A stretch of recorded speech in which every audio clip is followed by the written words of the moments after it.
board members is present. This meeting has been duly called, and the notice of this meeting has been posted in accordance with the Texas Open Meetings Act, Texas Government Code, Chapter 551, and the time is now 6 p.m. Dee, you can have a roll call, please. This time we'll stand for the pledge of the United States and the Texas flag. Pledge allegiance to the flag of the United States of America and to the republic for which it stands, one nation, under God, indivisible, with liberty and justice for all. Honor the Texas flag. I pledge allegiance to thee, Texas, one state, under God, one and indivisible.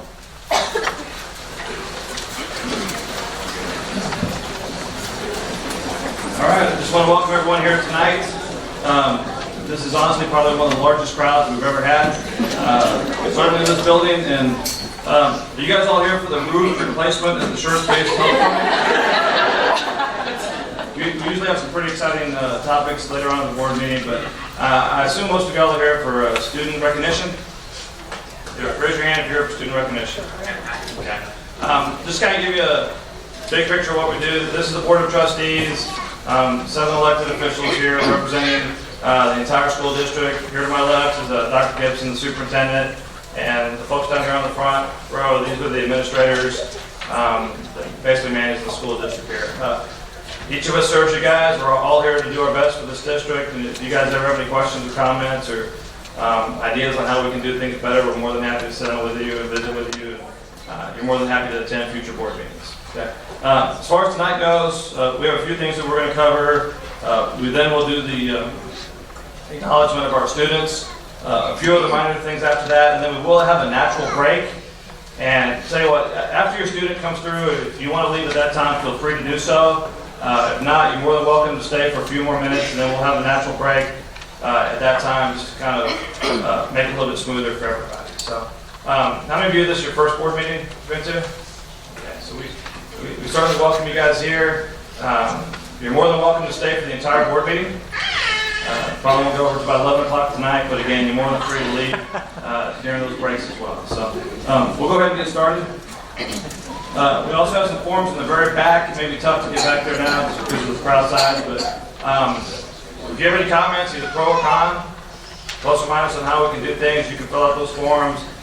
Generally, for public comments, we ask that those forms be completed and submitted to Dee Etram here in the front row before the meeting gets called to order. So I've already got, I think we have three statements in, and I believe those are the ones that we'll have here tonight. Okay? So this time we'll go forward with the Vice President's recitation of the district mission, vision, values, and priorities.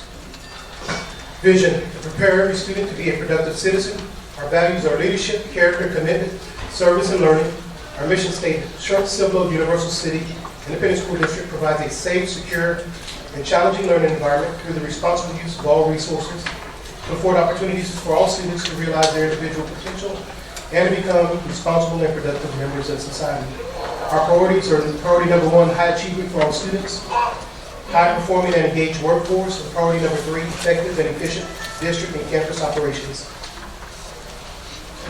We'll also have the board's recitation of the district belief statements. Mr. Groom. We believe all students have the capacity to learn and be successful. We believe a safe, secure environment is paramount to learning.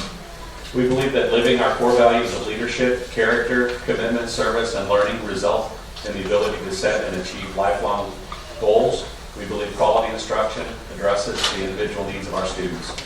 We believe engaging, interactive, and authentic teaching creates empowered, active learners prepared for our changing world. We believe embracing technology as a relevant tool enhances learning in and beyond the classroom. We believe in a professional learning community, the LCD culture that allows time to collaborate and share best practices in order to improve continually. We believe good communication is critical to success. We believe lifelong learning enriches staff through professional development. We believe measures of our success go beyond standardized testing, and we believe public education is defined by the local community with limited state involvement. Thank you, board members. All right, this time we'll do our recognition items. Recognition of student representatives for the month of January 2017. Dr. Gibson. Thank you, President Inman and staff members and community members. And what we're going to do, my assistant Dee Dee, after here they come. Before we recognize our 2 students of the month, and in conjunction with what was just said about our local standards and how we view measures of success, one way to measure success in culinary arts is when you feed the board members and they can't stop talking about how good the food is. That's a measurement of success if you're in culinary arts. So I want to recognize our culinary arts students here tonight for the wonderful year.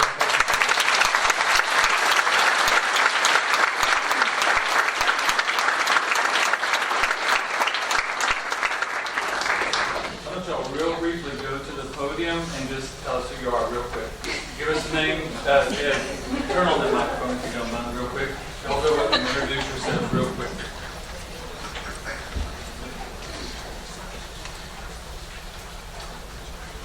Hi, I'm Charisma Pedro.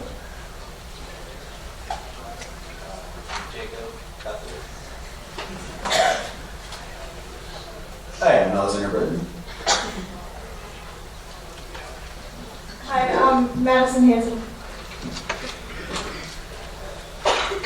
Hello, I'm Nicole Knox. And I'm Kelsey Featherston, I'm the instructor.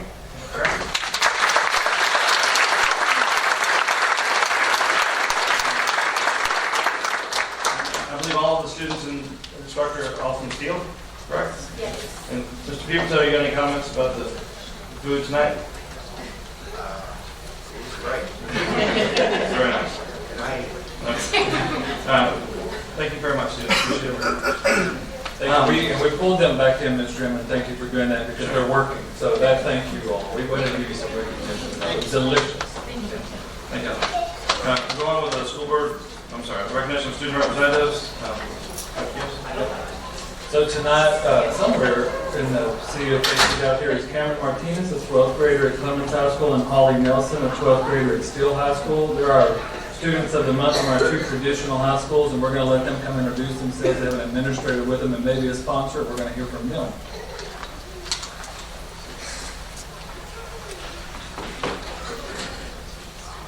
Good evening, Dr. Gibson, President Inman.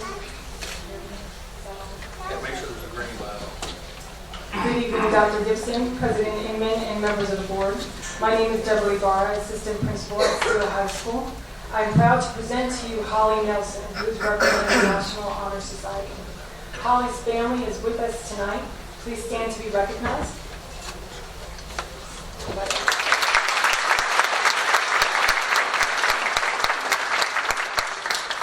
Mrs. Pam Noisy is our National Honor Society sponsor. Unfortunately, she could not make it today. Holly is a senior at Steele High School. She's maintaining a GPA of 103 and a class rank of 13 out of 529. Holly is the president of the National Honor Society for our school. Holly not only excels in her academics, but is involved in many community and church events. She teaches Sunday school to 4th graders at Old PH and helps out with the youth ministry there as well. She's also a member of the Catholic Spirit Club at our high school. Amongst her free time, Holly also finds time to play tennis for our school. She has been playing for 4 years and has been the captain since her sophomore year. Holly has been accepted to the University of Incarnate Word and St. Mary's in San Antonio. She has been rewarded with academic scholarships for both universities. Holly is a great leader at our school, and we are very proud of her. I now present to you Holly Nelson.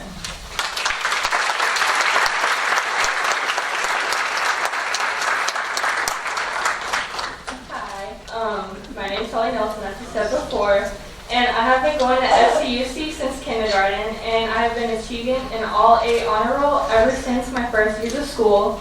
And I've lived here in the Schertz-Cibolo community my whole life with my parents and my 3 sisters. I'm also involved with my church and community, as you said beforehand. And I've also started working at Orange Leaf off of Cibolo Valley Drive, so come visit. I started working there last month, and I'm currently training for a higher promotion. Hopefully. For my education, I have decided to attend the University of Incarnate Word in the fall, and I'm under the area of study of undecided as of now. So hopefully I figure out what I'd like to do within my first year of college. And as well, I am a second-year member of Steele's National Honor Society, as well as the president of the club. We have 155 members, and we meet twice a month. For our program, we focus closely on the 4 pillars, which are leadership, character, scholarship, and service. We do so by involving our members with Habitat for Humanity, participating in food drives, and fundraisers. One fundraiser we just finished in December was a SNAP fundraiser, in which we were able to raise almost $9,500. That money will pay for the NHS scholarships that will be given away at the end of the year banquet to 4 of the members. Aside from the SNAP, we also organized a Christmas food drive, and the first one, in fact, that we've ever done. And we did it to help those in need for food for the holidays, and it was a success. And this club is not just about having a high GPA or how academically smart you are. It's also about how committed you are to your community, responsibility, and involvement outside of school activities. It is about dedication and serving others. NHS has brought the best out in me, and it shows me just how far I will push myself to succeed in whatever I'm doing. It has helped me personally become a better leader and to understand exactly what being a role model is all about. I have been blessed throughout my whole life with amazing opportunities, such as this one tonight. And Steele's National Honor Society is looking forward to pursuing the 4 pillars and helping others for the rest of the year, as well as many years to come. And thank you for y'all's time and for this opportunity to speak to y'all tonight. Thank you.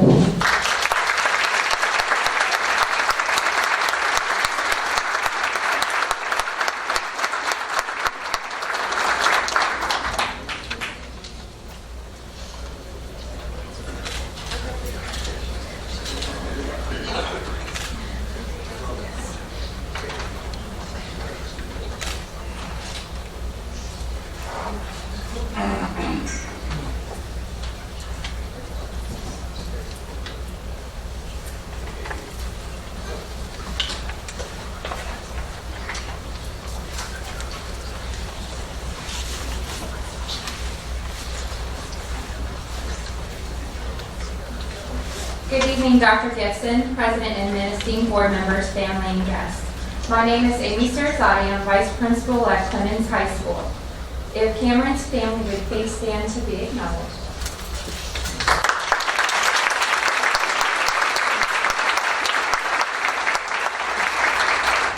It is with great pride to introduce Senior Cameron Martinez. Cameron's unique story encompasses the buck pride we feel for every student who walks through our doors. She came to us after spending her first 2 years of high school attending Smithson Valley. While there, she has been described as shy and a mere participant of high school. Once she became a part of the Buck family, friends, family, and teachers alike have acknowledged the incredible change they witnessed as she pursued leadership roles in extracurricular groups, particularly SCUCISD, where she is currently the president. Cameron also found inspiration to succeed in her first AP course in physics. Her drive for success is evident in everything she chooses to do by taking on additional challenges in both her educational and personal life. As a junior, she wanted to compete in the hospitality and tourism competitions offered in the FCCLA organization. With her hard work and effort, Cameron participated with a team who made it all the way to the national level of competition in San Diego this past summer. As president of our FCCLA, she has led awareness initiatives such as the Texting and Driving Awareness Week to educate her peers and community on the dangers of distracted driving. She aspires to be a certified dietitian and nutritionist. Next fall, she will be attending Texas A&M Kingsville to fulfill her lifelong dream of helping others lead healthier lives. Cameron is a thoughtful, ambitious, and overall inspiration to those around her. She embodies the characteristics tried and true of a Clemens Buffalo. Ladies and gentlemen, I present to you Cameron Martinez.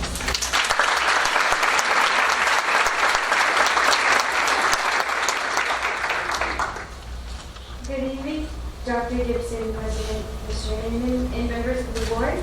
My name is Cameron Martinez, and I'm President of Family, Career, and Community Leaders of America, also known as SCUCISD. This is a student organization that helps with personal growth, leadership, development, and career preparation opportunities for students in family consumer sciences education. SCCLA has helped me accomplish great things. I first became a member of the club my junior year and decided to compete. Working with Hannah and Ashley, we created a family-oriented resort that targeted the use of organic products.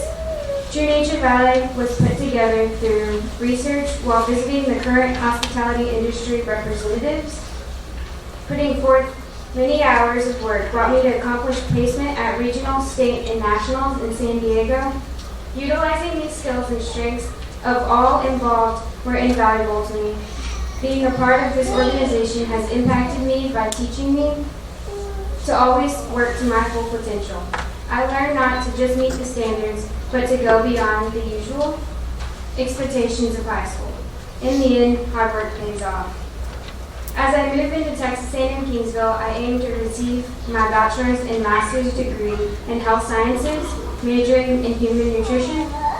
As I move through my journey, I will continue to benefit from these life lessons. I could not have done this alone, so I'd like to thank my advisors, teachers, and family throughout these victories. Thank you for the opportunity to be here this evening.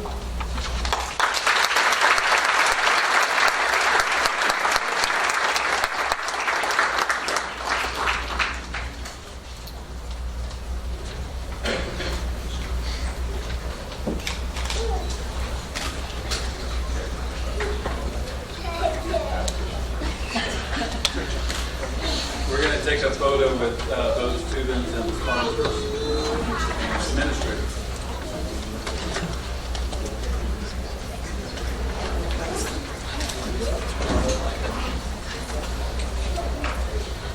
Parents, if you want to come up.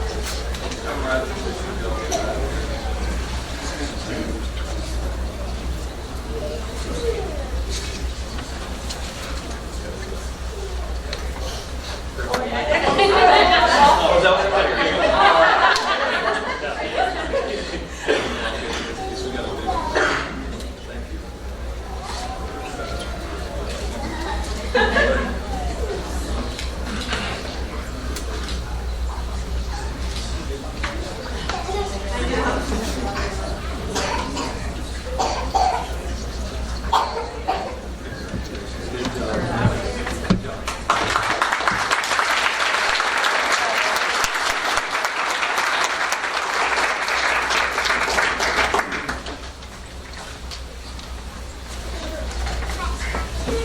Thank you, Holly and Cameron. At this time, we'll go to School Board Recognition Month. Dr. Gibbs. And my part in this is pretty complicated. Mr. Shea, would you do this out, please? It would be my pleasure. Thank you. Good evening, President Inman, Dr. Gibson, and members of our board. As elected trustees, you play a role in our community and schools. You're extraordinary people who voluntarily tackle the enormous responsibility of governing our school district. Your actions and decisions affect the present and future lives of our students and community. You're the Region 20 Board of Trustees of the Year, one of the top 5 Board of Trustees in the entire state of Texas, and most importantly, number 1 in our community and more importantly, in our hearts. Our celebration will begin tonight with some student representatives from our 18+ Adult Transition Program. This program, which is located at the Marion Gulford Learning Center, is designed to assist students ages 18 to 21 with mild to moderate disabilities to make a smooth transition from a school environment to adulthood. The program continues to develop and apply employability, independence, and social skills while focusing on each student's post-secondary goals. With the collaboration of the students, parents, teachers, and various adult agencies, the students are provided multiple opportunities to learn and use the skills necessary to function as productive and independent citizens. I'd like to welcome our 2 representatives up to the podium.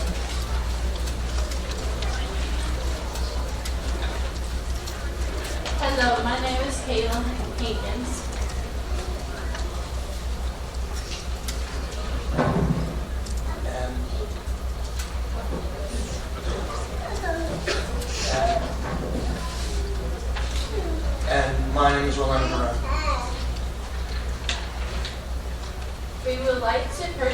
thank Superintendent Dr. Gibson, Deputy Superintendent Dr. Edwards, board members, and all construction and maintenance crew who made it possible for us to expand our opportunities by becoming productive citizens in our community.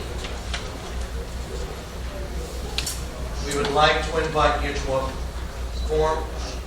formally invite you to an appreciation brunch on February the 10th at 10:30 a.m. to thank you for making our new facility as possible.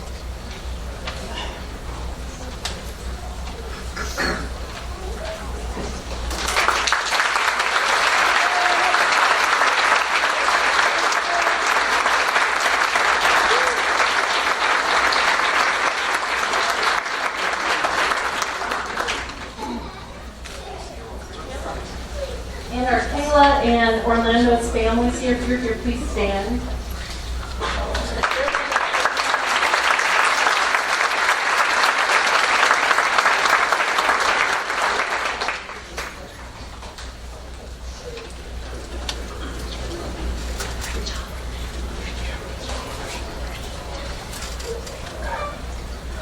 Well, we continue our celebration tonight by taking this opportunity to give you a small token of our appreciation by dedicating a book in your name to each of our schools. So representing Cibolo Valley Elementary tonight is Dustin Hank, and he's presenting Mr. Westbrook with the book titled Stuck.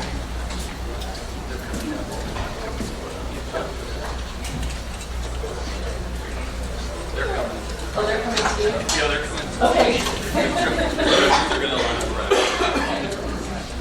Make it easy.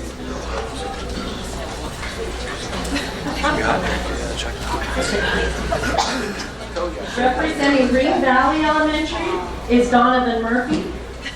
And he's presenting the book Harry Potter and the Cursed Child Parts 1 and 2 to Mr. Gary Inman.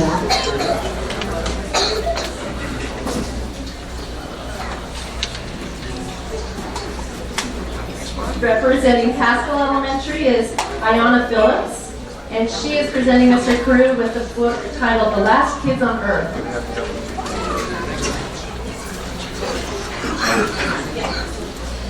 Representing Rose Garden Elementary is Lauren Sam, presenting Mr. Perkins with the book titled The Last Kids on Earth.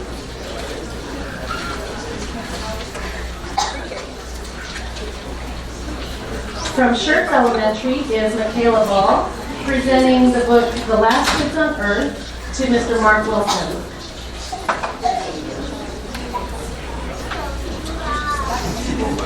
Representing Sipple Elementary is Summer Murray, and she's presenting the book titled The Last Kids on Earth to Miss Amy Dreisbeck. Representing Watts this evening is Tommy Peck, presenting the book titled The Last Kids on Earth to Mr. Pivito. From Wiederstein Elementary is Davina Degollado, presenting the title Mr. Lemoncello's Library Olympics to Mr. Inman. From Jordan Intermediate, we have Avery Hirsch, presenting Ms. Reisbeck the book titled Harry Potter and the Cursed Child Parts 1 and 2. From Schlatter Intermediate, we have Christina Clarita, presenting Mr. Westbrook the book titled Harry Potter and the Cursed Child Parts 1 and 2. From Wilder Intermediate, we have Jaylon Saab, presenting Mr. Inman the book titled Harry Potter and the Cursed Child Parts 1 and 2.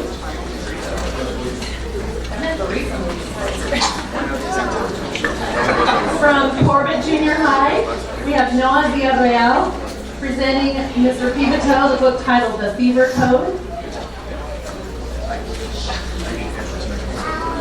From Dobie Junior High, we have Kara Loomis, representing the book titled The Fever Code to Mr. Wilson.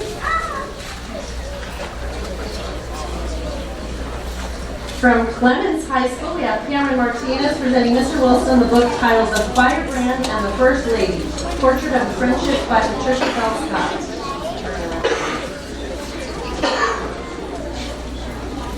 Representing Byron Steele High School is Holly Nelson, and she's presenting the Previto with the book titled The Firebrand and the First Lady, Portrait of a Friendship by Patricia Bell Scott.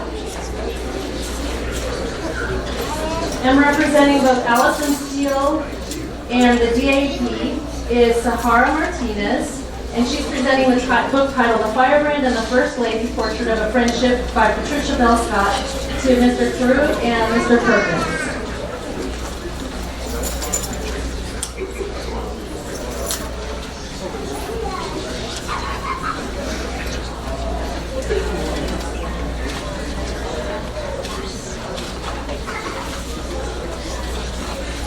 And students, I believe you're still here. Students, we would like you to come up for a group picture with our board members. And if you're taller, please stand towards the back. And if you're less tall, please stay to the front.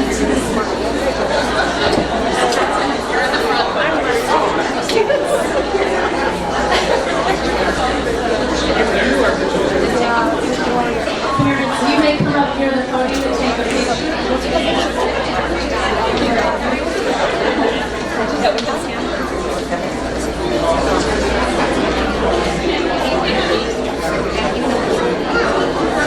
Stand in the middle.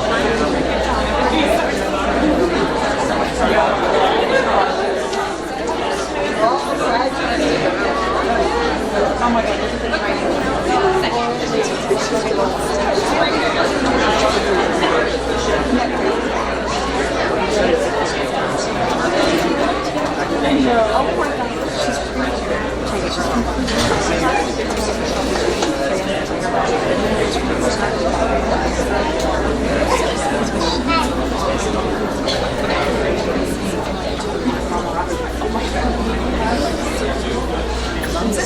Let's give our board and our student representatives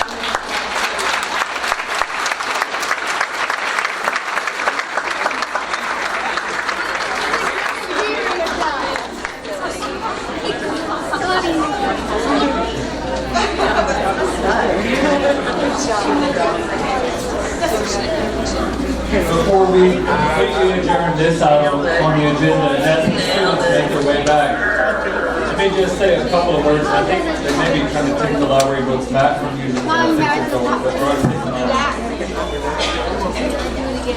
As Mr. Edmond noted earlier, tonight was about school board recognition, and I'm the school superintendent, and parents that are here, whether you're here with your students that made the presentation or those that are here celebrating this moment. First and foremost, and this is going to get a little political, but I'll get right off of it, I promise you. There's nothing that we've done so far that can be measured on a standardized test. And if you have a sense of community as being a part of SCUC, that's not something that is dictated from state or federal government. That's what we create here. So I want to thank these students for representing their community tonight by stepping up, many of them the first time ever in a crowd, and making this presentation to our school board. Now, that's it for politics. Okay, now, I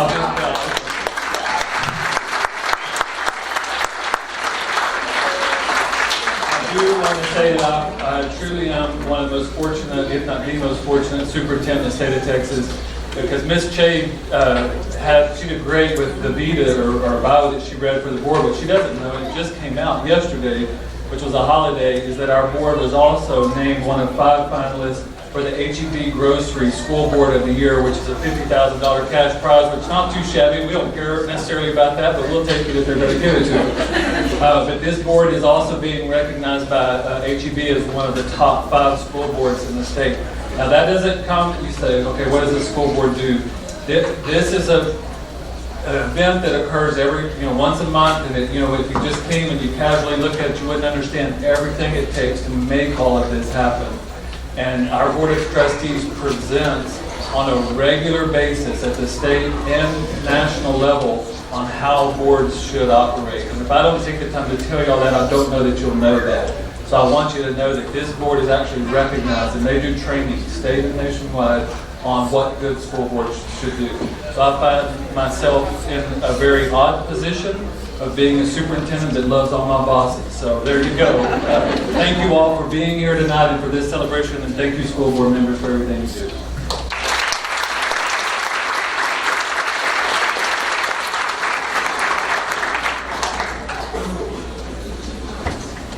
we know the most important thing in this district is our students. So we're going to go ahead and proceed with more student recognition. Ms. Jen, you do the recognition of student achievement. Thank you, sir. Thanks. So yes, now we will shift to recognizing some of our SCUC students who achieved outstanding academic and athletic distinctions. We applaud their efforts to shine in these areas and bring excellence to our district. Parents, students, parents, and friends, thank you for joining us tonight to recognize your children. And students, congratulations on your accomplishments and best of luck to you as your future in our district and beyond our district. So we're going to start off with academic all-state tonight. And to earn this, seniors have to have an overall average of 94 from the freshman, sophomore, and junior year grades. The athlete has to learn to balance all aspects of their life and dedicate time not only to their athletics, but academics so that they are successful in school. Tonight, representing Steele High School, we have two cross-country students who were on academic all-state. Marissa Martinez, please come forward. And Joshua Dorantes. I can't even read my own writing.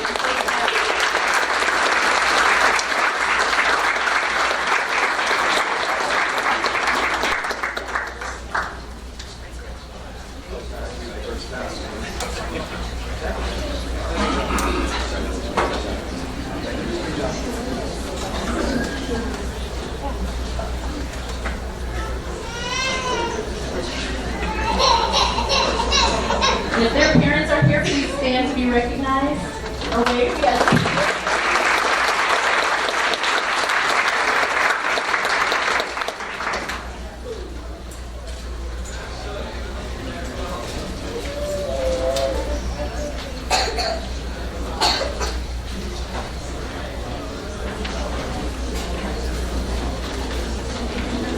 Congratulations.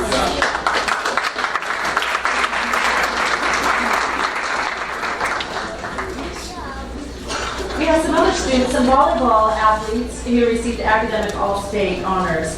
6 out of 8 of our senior volleyball players at Steele High School earned this recognition. We're extremely proud of their success. These students are Carson Benson, Andrea Cardenas, Jada Gardner, Stephanie Hiralba, Samantha Harrison, and Kaylee Lanier.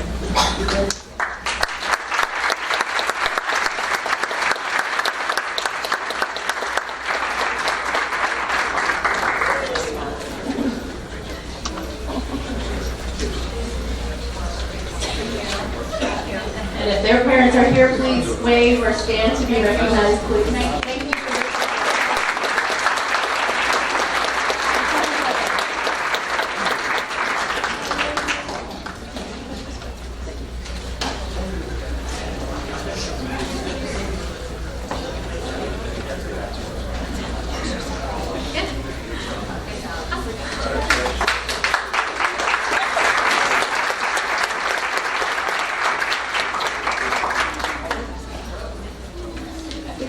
Students receiving academic all-state recognition, some of our football players.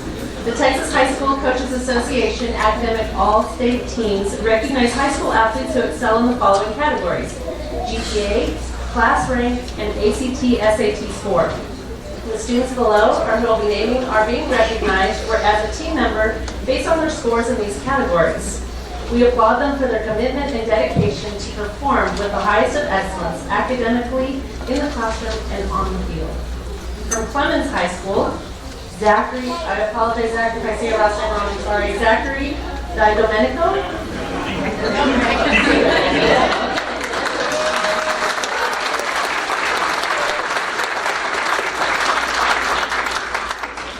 Travis Fraser, Thomas Heston,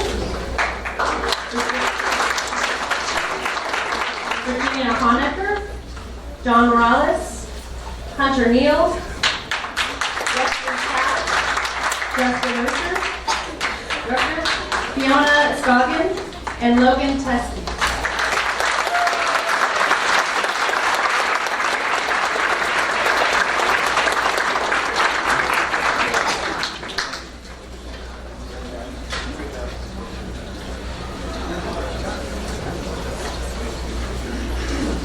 parents, I see you coming up. If you're not already up here, please wave or stand to be recognized. Thank you for your support of your athletes.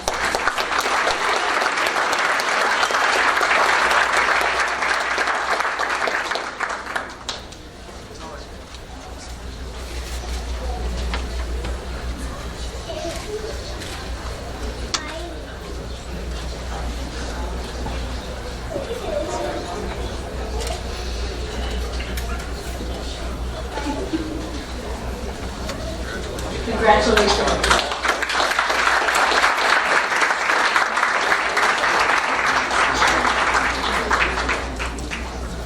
Our football players from Steele High School who received academic All-State are Jada Brown, William Collins, Joshua Croslin, Juan Cruz, Hannah Hagan, Macy Poot, Jacob Landsteiner, Caleb Marr, Cody Massey, Mallory Miller, Ian Montalvo, Daniel Nagy, David Nitch, Hunter Owens, Alexis Susky, Gio Velez, and Quentin Williams.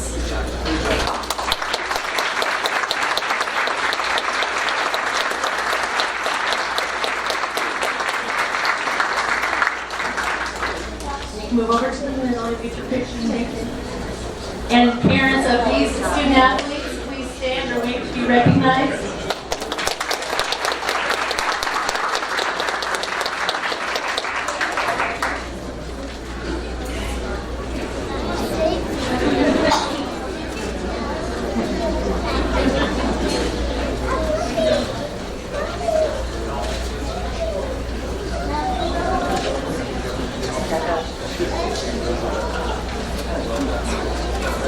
Congratulations.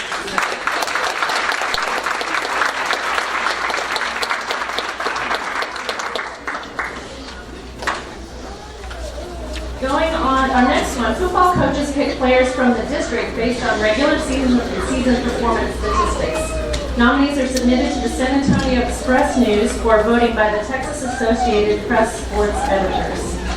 So we have a student from Clemens High School, Darius Van Dyke, who received the AP All-State. He's not here tonight, even though it was kind of kicking and screaming for him to not come. But he's a kind of an important basketball player also. So he's playing a game tonight, so he's not here. Our honorees from Steele are Joshua Croslin, Javion Cardwell, Caden Stearns, and Jaden Jackson.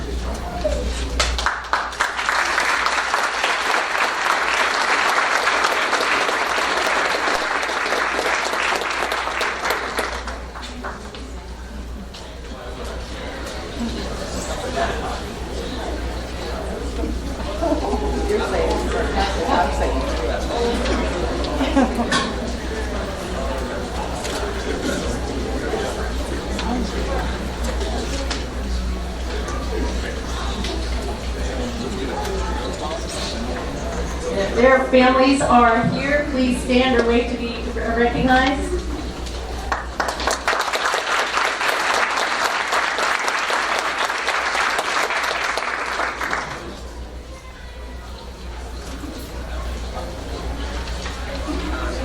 Congratulations.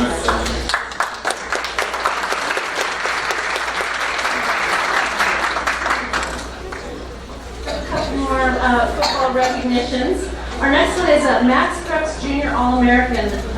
Max Preps Press is a national high school sports website that allows teams to upload schedules, rosters, statistics, game results, and videos. It also tracks individual statistic leaders. Caden was one of 4 from Texas to be named to the Junior All-American team. From Steele High School, Caden Stearns.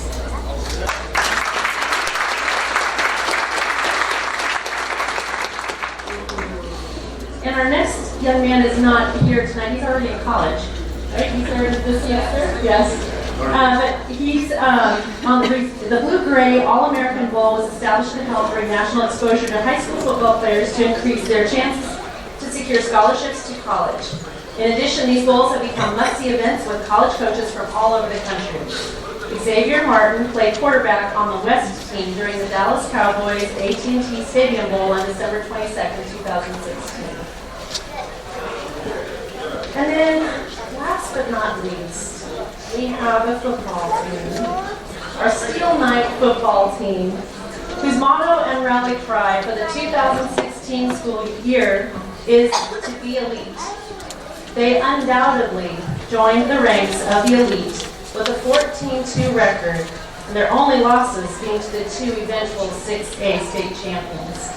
A sixth consecutive undefeated district title, and as a 6A Division II state finalist. Please help us recognize our Steel Knight football team for representing our district with pride.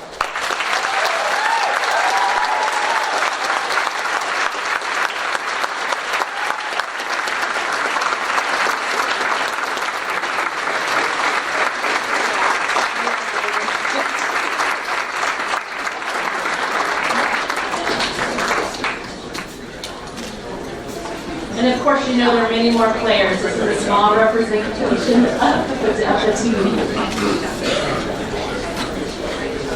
Picture time. And families, please stand and wait to be recognized.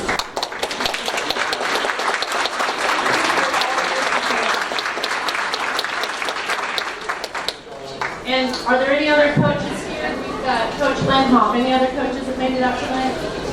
They're all coaching somewhere. Okay, yeah, they're all here.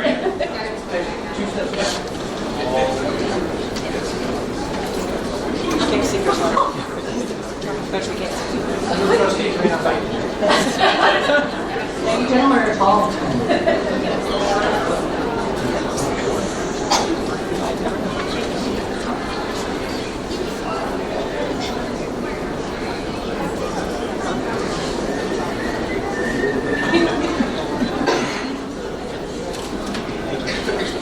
Congratulations and thank you, gentlemen.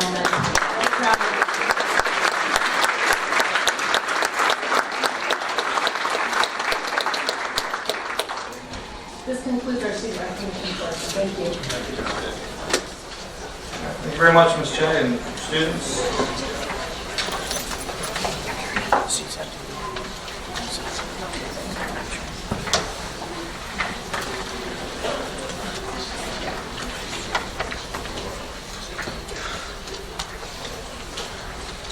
At this time, we'll do public comments and a couple other items, and we'll go ahead and take a break. And I think we hear rain outside, but those of you that want to go ahead and depart after we take that break, feel free to do so at that time. Okay?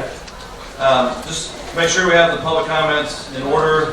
I'm going to read a few just ground rules that we have for the district, and then I'll call up the folks that have already submitted their forms to do public comments. In order to provide consistency and fairness to all individuals, public comments will be heard in accordance with Board Policy BED Local and procedures outlined in Administrative Regulation BED. Comments should be limited to topics such as policies, curriculum, and facilities. Any direct criticism of a specific employee will not be heard during public comments. It should be considered separately as provided in Board Policy. In this context, individuals are cautioned to not identify any employee by name or by any combination of words or descriptions which could identify the employee to another individual. Public comments will be limited to individuals who signed up to participate in the public comment portion of the meeting before the board meeting was called to order. An individual who signed up to participate in the public comment portion of the meeting may not relinquish their time to another individual. No public comment shall exceed 5 minutes. To ensure compliance with this time limitations, a yellow card will be held up by the board secretary, Mr. Pipito, at 4 minutes, and a red card will be held up at 5 minutes. If you have an issue that you would like to discuss with an administrative staff member, please complete the designated form located on the table at the back of the room and place it in the wooden box.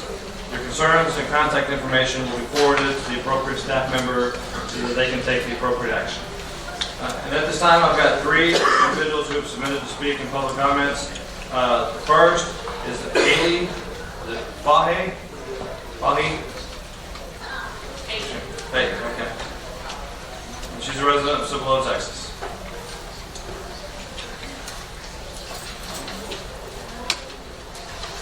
Hello. Hi.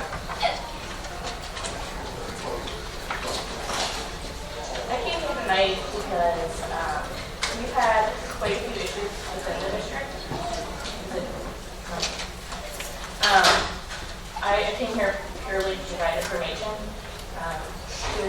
Hopefully in the future we can make a good relationship to progress and be more positive. I have 2 children in the district. They are in the special education department. They have exercised their right to use that. Since the start of their school journey, they've faced many challenges, and I'm not referring to their disabilities. I'm purely referring to the fact that we have run into, time after time, a fight, a conflict, an incident, unprovoked by anyone. My children have been treated as lesser than their peers. After months in the classroom, teachers just decided they couldn't tell them apart and didn't find it important. It was even explained that their deficit in communication was because they were babies, instead of providing an appropriate response to that. They have been ignored, they have been coddled, and they have been treated as though they are not capable of their peers. But more often than not, everyone forgot to just let them try to do things on their own. Just because my child may or may not have the same expressive communication as their peers certainly does not mean they cannot understand every word you said. They hear all and remember everything, and they know how you're treating them, whether it's respectful or not. Your reactions and emotions are not ignored by my children. They are felt at a different magnitude. Those reactions and emotions are internalized and magnified within my little guys. My children have faced physical harm. They have been scratched and bitten and hit by their peers because of the classroom was perhaps understaffed despite multiple pleas for help. My children have needed stitches from an accident in the classroom that no one seemed to witness. They have been lost, escaped not only the classroom but also the building. No one seemed to know why or how. My children have been stressed to the point of aggression so terrible that they would scream and cry for no reason. Feel that they need to become physically aggressive, not eat, not sleep, and even engage in self-injurious behavior. At one point, Child Protective Services even contacted us because of an incident that occurred at school that we did not report, and somebody else did. And that's a horrible shock for any parent to get that phone call and not know it's coming. It's a terrible feeling, and I'm sure everybody can relate to that. My children have faced academic failure, the lack of implementing an individualized education plan, and their personalized behavior intervention plan. Many times they were improperly tested, if tested at all, on their goals in order to progress academically. Most of their school experience, no data was collected, which is needed for their goals, and allow them to increase what they're capable of per IEP. This left them bored and unengaged in the classroom and unable to experience progress and provided more behavioral issues than we'd like to see. My children have been taken advantage of because they cannot come home and sit with us at dinner and tell us how their day was. They are essentially nonverbal at this point. They're progressing well, but to find out that things are being hidden because my children cannot tell me is shameful. I did not come here with my fingers and blame. All these issues have been resolved in their own time, appropriately. But due to recent events, I have found out that I think some of this is being swept under the rug, and I think if we just bring it out to the open and discuss it and acknowledge it, that maybe we can find an open forum to where we can discuss a possible resolution. I'm not here to shame anyone. I want better for my children. I know this district could be better.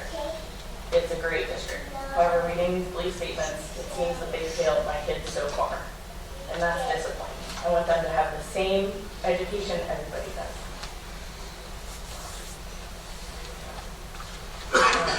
And I do want to acknowledge all the people that have been a great asset to us.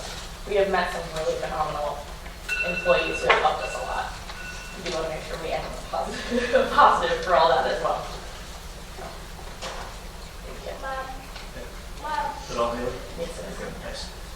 Just to you as well as the audience, just to the laws, the board's not allowed to respond to public comments since it's not a separate agenda item. But Haley, I will tell you too, we appreciate you sharing your thoughts. You said something to the effect that the issues were resolved, but I would highly encourage you to visit with the responsible administrator or whoever's in charge of the program, whatever you've been dealing with over the years, to see if you can visit with them to try to get everything resolved fully.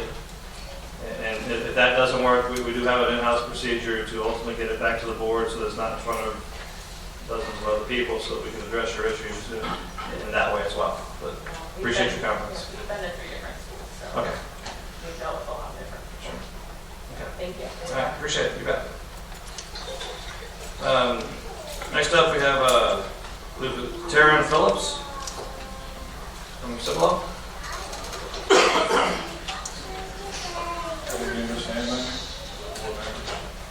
First of all, I just want to say thank you to my Refuge Church family. I'm the pastor of Refuge Church Universal. I'd like to acknowledge all my folks.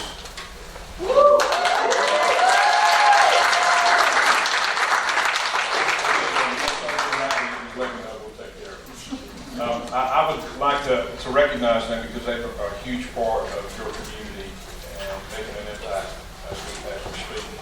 I want to thank you in advance for later considering the purchase of 401 West 3rd Street. It is a building we have been looking for a long time, and we have a desire to create a community center that reaches out, makes an impact in our community. Our desire is to make an impact not only with kids and adults, but we're doing that right now with veterans, helping people that are hurting or through lifestyle issues. We'll continue to be a community center, providing professional counseling and recovery programs both to students and adults as well. Also by reaching through sports programs. I've been a professional athlete, and one of the things I'm passionate about is helping our students in school. I know sports have helped me, and it's a huge way, avenue to reach our students. We have several people at our church that have been professional athletes that we'll be using to create programs to help our schools connect with the local school system here, with you guys as well. Our goal is to teach leadership, determination, and respect that's been given to us.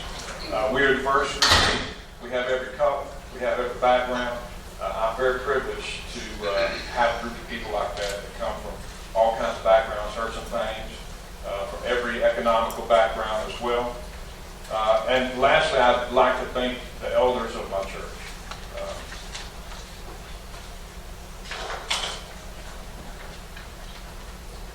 Whether you approve this move tonight or not, what I would say is you have a group of men. I know we have plenty of churches in town. I'm not your average pastor. Some of you know me. But you have a group of men that are behind me and with me that are leading to have a compassion and a passion for this city and for these students as well. I'd like to thank them. I'd like to thank Cedric Edwards, Mayor Pro Tem Schertz, David Lindau, pastor of First Baptist Universal City, for their counsel and insight through this process. And Mark Sutton, the president of Schertz Bank, who at this group will be our financier. And I just want to thank you in advance for considering us, and appreciate it. Thank you. Thanks, sir.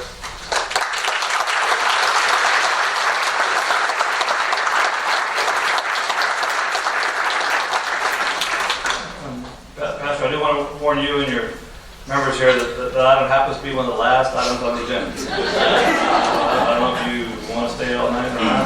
You're more than welcome to stay. We're camping out. All right. The last one we have is from Councilman Jay Hope, Cibolo City Councilman.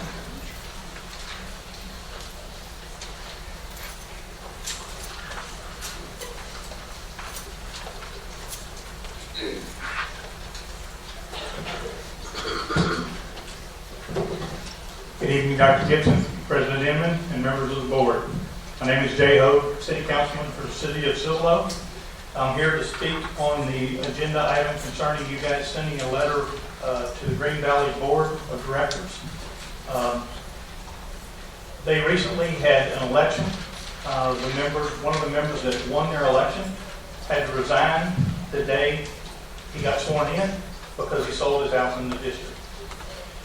The board is represented by 7 members throughout all of Green Valley Special Utility Districts, CCM, which includes a good portion of Cibolo, a portion of Schertz, all the way over to Seguin, all the way south of I-10, all the way over to Kingsbury, all the way up to New Braunfels. They have a very large area. They have roughly 10,000 customers. Roughly 4,000 of those customers are in the city of Cibolo. We know that because they get their sewer from us, but they get their water from Green Valley. There's estimated 100 to 200 more residents in Schertz that do the same thing. We also know that there are many residents inside the city limits of Cibolo that are on sewer system, on a septic tank, so we don't know where they get their water from. We know they get their water, but they're not in our records other than on our tax rolls, so we'd have to go through the tax rolls to see how many we have. We anticipate, or we estimate, that we have between 45 and 50% of their customer base in Cibolo and Schertz. They currently have 1 representative on that board from the city of Cibolo, and that's it.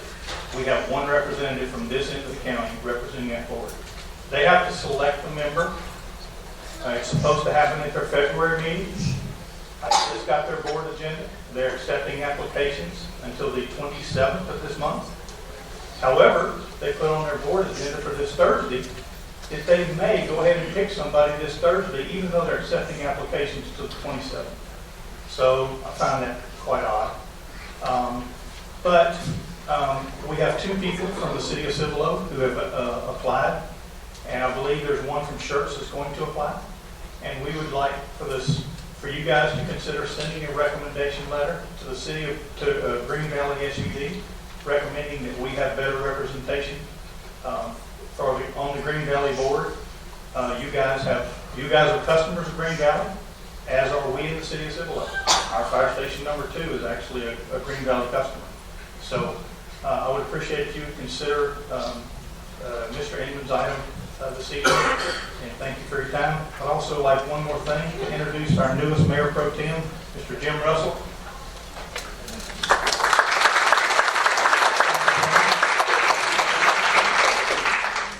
Just to be clear for everyone, that's Mayor Pro Tem of the city of Cibolo. Thank y'all for coming. So those are the 3 forms that I've received for public comments. Were there any other commissions, Dee? Is there any correspondence we need to discuss? At this point, we also have a report on board advocacy. This is an opportunity for board members just to share with each other, as well as members of the public, things that they may have participated in over the past month that would be of interest to the remainder of us. So we'll go ahead and start, Mr. Crew.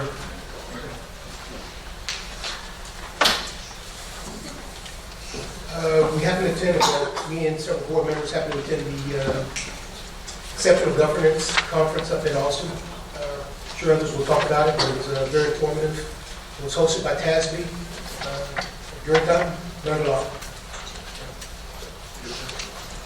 Yes, I continue to do my watchdog thing on Tuesdays at Green Valley Elementary School, and I enjoy that very much. You can find me there on Tuesdays, Channel Green Valley, time 11 a.m. I'll be in the cafeteria. It's a good diet plan in case you have never done anything like that. But you cannot eat anything after you've done something like that. Kids are great. I enjoy it a lot. I've also had the opportunity to, in December, I was asked to come into Miss Amy Adams' class at Rose Garden Elementary School and read the night before Christmas. Of course, this was the Texas day, which is quite unique, by the way. And I enjoyed that very much. Kids were really receptive, and they treated me very well, and I appreciated that. Miss Amy Adams was one of my former students when I was principal here in this school district. So, right, I knew her as Amy 5, so some of you may know Amy. But anyway, that's me. Thank you. Sure.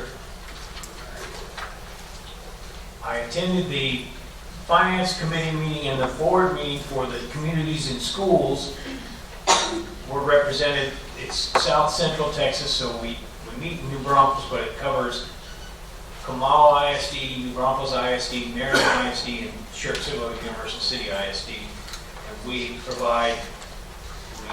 put together an effort to help serve those children who are underrepresented and by the parental support and financial support. We have a unique opportunity next month because we're having a campus chat at Byron Steele High School, and if anyone is interested, see me. I've got a brochure, and it's a limited number, but it'll be a great opportunity to hear what Communities in Schools does and from some of the students that have been through it. I've also attended the board meeting, and that was just today, the chamber meeting today, and that's a great opportunity to be out in front of community members. And I went to the XG Summit, the Exceptional Governance Summit in Austin, and that was a fantastic opportunity to learn what we're doing right, and not knowing that we're doing it already, but also to learn what else we can do. This past Saturday, I attended the bar, Mr. Raymond was there as well, the Bar Y fundraiser, and that's a group of people that have come together from this district, this area, to help raise money for all those showing in the Guadalupe County Livestock Show this week. So to support Cibolo Creek FFA, and that was great to see many SCUC kids were there as well. And that will be going on this Wednesday, Thursday, Friday, and Saturday this week in Seguin. Yeah, just real briefly, I also attended that with Amy this past weekend, and I'll just give a shout out to our FFA kids. I mean, those kids are always so well behaved. Even the younger ones. The 4-H and FFA kids in our area. Yeah, it's kind of an unsung program, but I know the staff members from that also work incredibly hard. I mean, we have the Ag Barn over there in Cibolo, and again, those kids probably don't get near the attention that they should, but it's a quality program from top to bottom.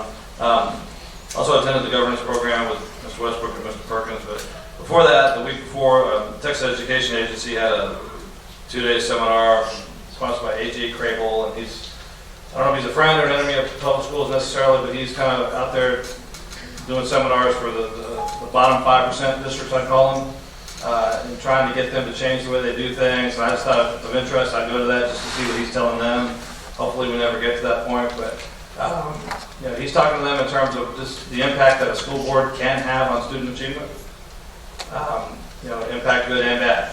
And some of those boards are having a bad impact in their local districts. And the thing he just wanted to focus in on was student achievement and how we as a board, while we do spend a lot of time on things that are necessary, whether it's the roof of the building or who we hire to be a concrete contractor or whatnot, to never forget that our primary role is to do whatever we can to help propel student achievement. And that's either proactively doing good things or refraining from doing bad things. So that was basically the gist of his 2-day conference. So, anything further from board members? Gibson? Anything else? Okay.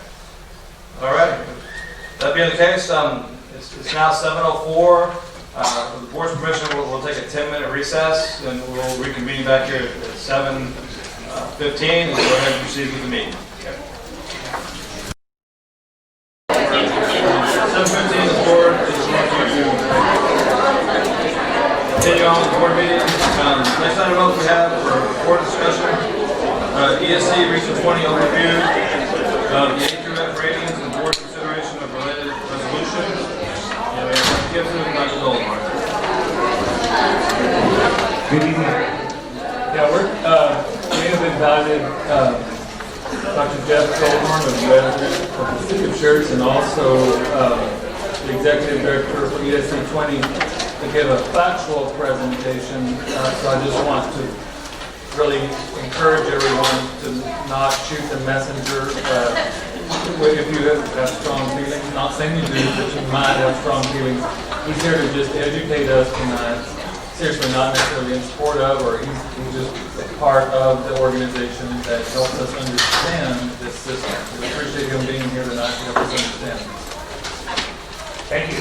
Dr. Gibson, President Inman, Board of Trustees, I appreciate the opportunity to be here and talk through the current A to F system and kind of just give you a big picture overview of where we are as a state in regards to A to F, what the timeline is that's associated with the implementation of A to F, and how this may or may not play out in the legislative session As Dr. Gibson stated, I'm on, point of order, I guess, is I'm on this agenda item as overview, and then it says and board consideration of related resolution.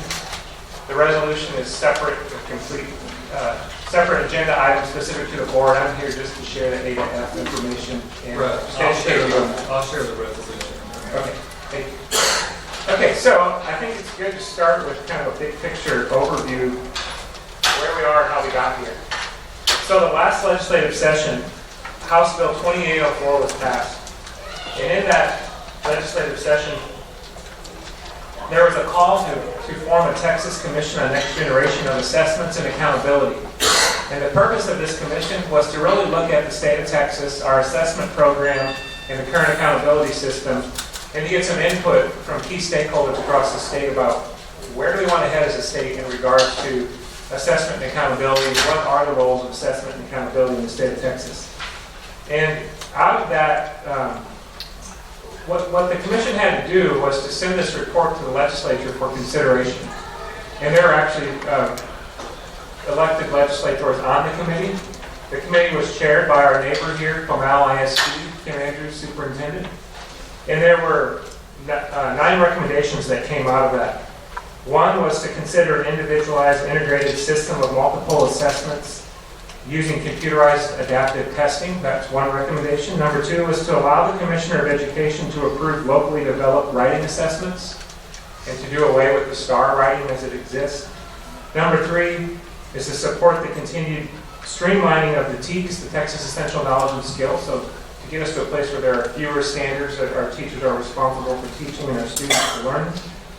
Number 4 is to limit state testing to the readiness standards. So currently you have 2 types of standards. The readiness standard are the ones that are indicators that the student is ready for the next grade level, and ultimately in high school shows that they're ready for post-secondary readiness, whatever the next step would be for students, whether it be workforce or college or military. Number 5 was to add college readiness assessments to Domain 4, and I'll talk a little bit about Domain 4 here. So to really think about what role could SAT and ACT play in showing that you're college and career ready. Number 6 was to align the state accountability system with the Every Student Succeeds Act, which is the reauthorization of No Child Left Behind. Number 7 is to eliminate Domain 4, post-secondary readiness for state accountability calculations for elementary schools. That'll mean more to you in a minute when I get to that one, but it's basically doing away with the elementary requirement in Domain 4 that you'll learn about in the overview here. And then number 8 is to place greater emphasis on growth in the first 3 domains of the accountability system. Currently, 1 domain looks at growth. This commission was suggesting that we look at growth in 3 of the domains. And then lastly, to retain the individual graduation committee option for graduation. And that is a bill that was passed the last session that allows a group of stakeholders to sit around the table and determine if a student should be allowed to graduate if that student has not passed one of the state-required assessments at the time of graduation.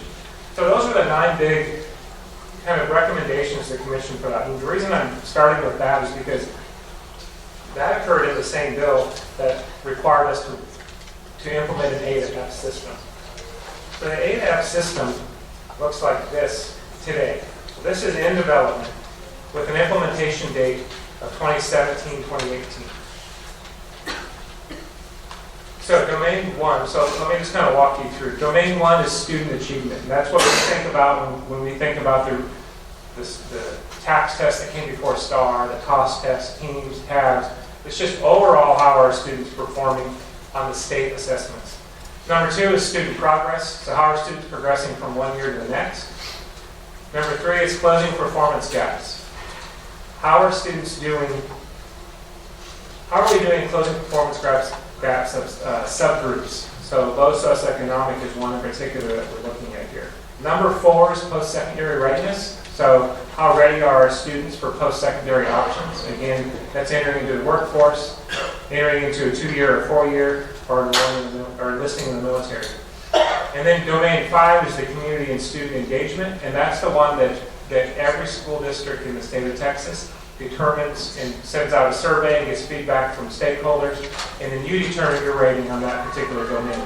So as you can see, the way it's set up currently, what the state's considering is domain 1 or 2, whichever of those 2 grades is better for your campus or your district, and domain 3, and domain 4, and domain 5. And you see the percentages where 55% of your overall rating would come from domains 1 through 3, 35% would come from domain 4, and 10% from your local accountability system. So remember, every campus gets a rating and the district gets a rating. Each of these domains is assigned a letter grade. Those letter grades then move up into one overall grade for the campus and for the district. What was released recently was only a letter grade for each domain, and they didn't move forward as far as calculating an overall grade for each campus or district. And a reminder on domain 5 over here, the community and student engagement. What you look at there as a district is you look at how is our fine arts program doing, what about wellness and physical education, community and parental involvement, 21st century workforce development programs, so how are we doing in preparing our kids for 21st century workforce.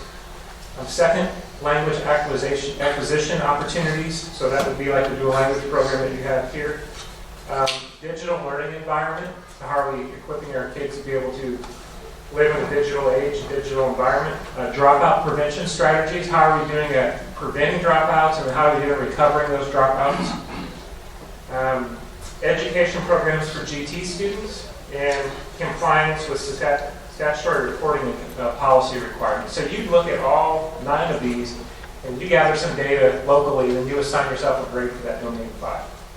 So all those then go into calculating the overall grade for the campus, for each campus and then for the district. So I want to walk you through this timeline because this is important because some things will happen in this system and it will look different than it looks today. And there are a lot of different opportunities for that to happen. So the 85th legislature convenes for 140 days with the regular session ending May 29, 2017. The legislature required that A-to-F report that they received a couple weeks ago be sent to them just prior to the session beginning so they have that information for consideration of what they want to do with the A-to-F accountability system in this session. So there's still time to have some input to fix it. And as you're hearing in the media, a lot of our school districts are pushing against it and saying that it's a bad system and that it really needs to be reconsidered in this session. Late January, additional tables, reports, and training materials will be provided so that we can continue to help educate the school districts on how the system works. February, final decisions for 2017 accountability. So we have a current accountability system going on right now. We continue to live in that accountability system. We're either going to be met standard or improvement required. That's what you're living in right now. Those levels will be set for that system for this school year, and that will be your accountability rating for the 16-17 year. This system is your accountability rating for the 17-18 year. Summer of 2017, districts and campuses report to TA which of the 3 indicators that they choose to use for domain 5. So back here on domain 5, while there are 9 indicators you look at as a district, you choose the 3 that you want rolled into the accountability system. So you likely choose your top 3, right? By August of 2015, the 2017 accountability ratings are assigned, and again, that'll be the last time we use those, where you'll either be met standard or improvement required for the 16-17 school year, each campus and district. Spring of 2018, districts and campuses assign themselves a rating for each of the 3 indicators using domain 5, and an overall rating of A, B, C, D, or F for domain 5. Once that is assigned, by August 15, 2018, TA assigns each district and campus an overall rating of A, B, C, D, or F, and a rating for each domain beginning with 17-18 school year. So once you assign and let TA know where you landed on domain 5, they use that as 10% of your overall grade and assign a grade using these other domains. So I just want to quickly walk you through the 4 domains. So currently, in our accountability system, we have 4 indices. So index 1 is now going to become domain 1.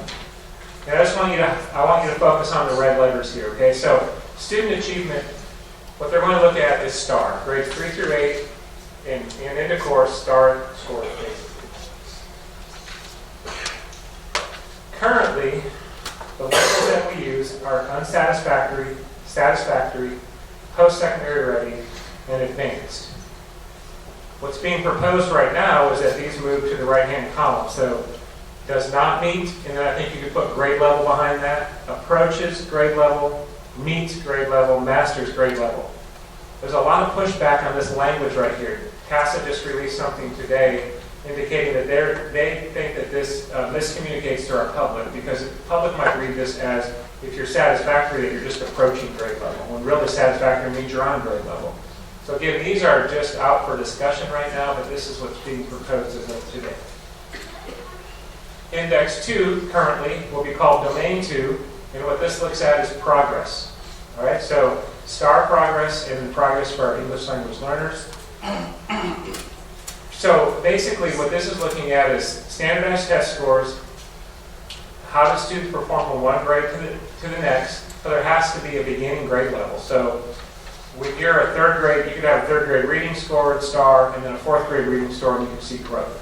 But there are some tests where the assessment is not given every year, so you can't assess growth of those. So it becomes really limiting in what you can. And also when you move on to end of course, you can't compare Algebra 1 to a geometry score. All right, so the student progress, there are limited assessments available to measure student progress.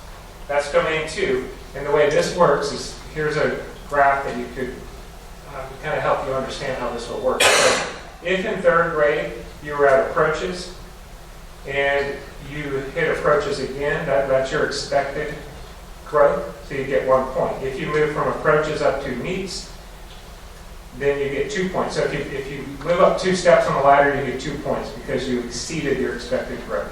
So your expected growth is to be at the same level, and that gets you 1 point. If you do not have growth, then you get 0 points. So it's 0, 1, 2. Index 3 currently, moving to Domain 3. This one's about closing performance gaps. Currently, this looks at your 2 lowest subpopulations, and Index 3 determines how much growth has occurred for those students. Currently, the way this one sits, it's only looking at low socioeconomic students, and it's a regression analysis, so it controls for poverty. So if you look here, on this average line of best fit, the percent of students on pre-reduced lunch. Let's take a look at the top one. So this student up here, you're expected to be right on this average line in the orange. If you perform above the average, this campus would have received a B because they actually performed above the average in the blue section. Where down here at the bottom example, although absolute performance is lower, this campus would receive a grade of A because they exceeded the expectation for how they would perform. So this one has actually a linear regression. So it's a little more, this one has been received a little more positively than some of the others because of that. But that's about really paying attention to how are we doing with different groups of students at our school. And then to Index 4, we'll move to Domain 4, and there are several words I want you to focus on here. This is about college and career readiness, post-secondary readiness. So how ready are our students to choose one of those options upon graduation? It's really difficult to find an indicator for these for elementary and middle school in particular. So currently in elementary school, the only thing they have is chronic absenteeism. Because if you're chronically absent, you're more than likely not going to be ready for the next grade level and ultimately ready for post-secondary. Middle schools, they have chronic absenteeism and dropout rates. So what that means, though, and what the caution here is if you go back to this percentage, in elementary campus, on Domain 4, 35% of its overall grade would be based on absenteeism. Absenteeism does run along socioeconomic lines. So our Title I schools tend to have poorer attendance than our wealthier schools, and that's a reality. And so the pushback right now is that 35% of an elementary and middle school grade would be based on basically attendance because there are no other indicators that they can find that would be appropriate. So what I'm hearing right now is that there are some bills, I think a couple have already been filed and some being proposed, that elementary, definitely elementary, and potentially middle school be removed from domain 4. Domain 4 be a specific high school domain or indicator. Because look at the other things. So you've got graduation rates, dropout rates in high school, coherent sequence of CTE courses. So that's when you take several courses in a row that could ultimately lead to some sort of certification or entry into the workforce. That's an indicator of college and career readiness. 12 or more hours of post-secondary credit. So if you take 12 or more college credits, that's an indicator of college and career readiness. Completion of AP or IB courses. Meeting a benchmark on TSI, SAT, and ACT. Looking at which graduation plan that you're graduating on. Those are indicators of college and career readiness. The other two that I believe will make this list, they're not on here yet, but are enlistment in military and a specific set of industry certifications in specific markets that are high wage, high need, high demand. So those I think will make this list too. So while it's easy to find high school things to make this list, the elementary and middle school, keep an eye on that because I think that will be the one that will be challenged here coming into this session.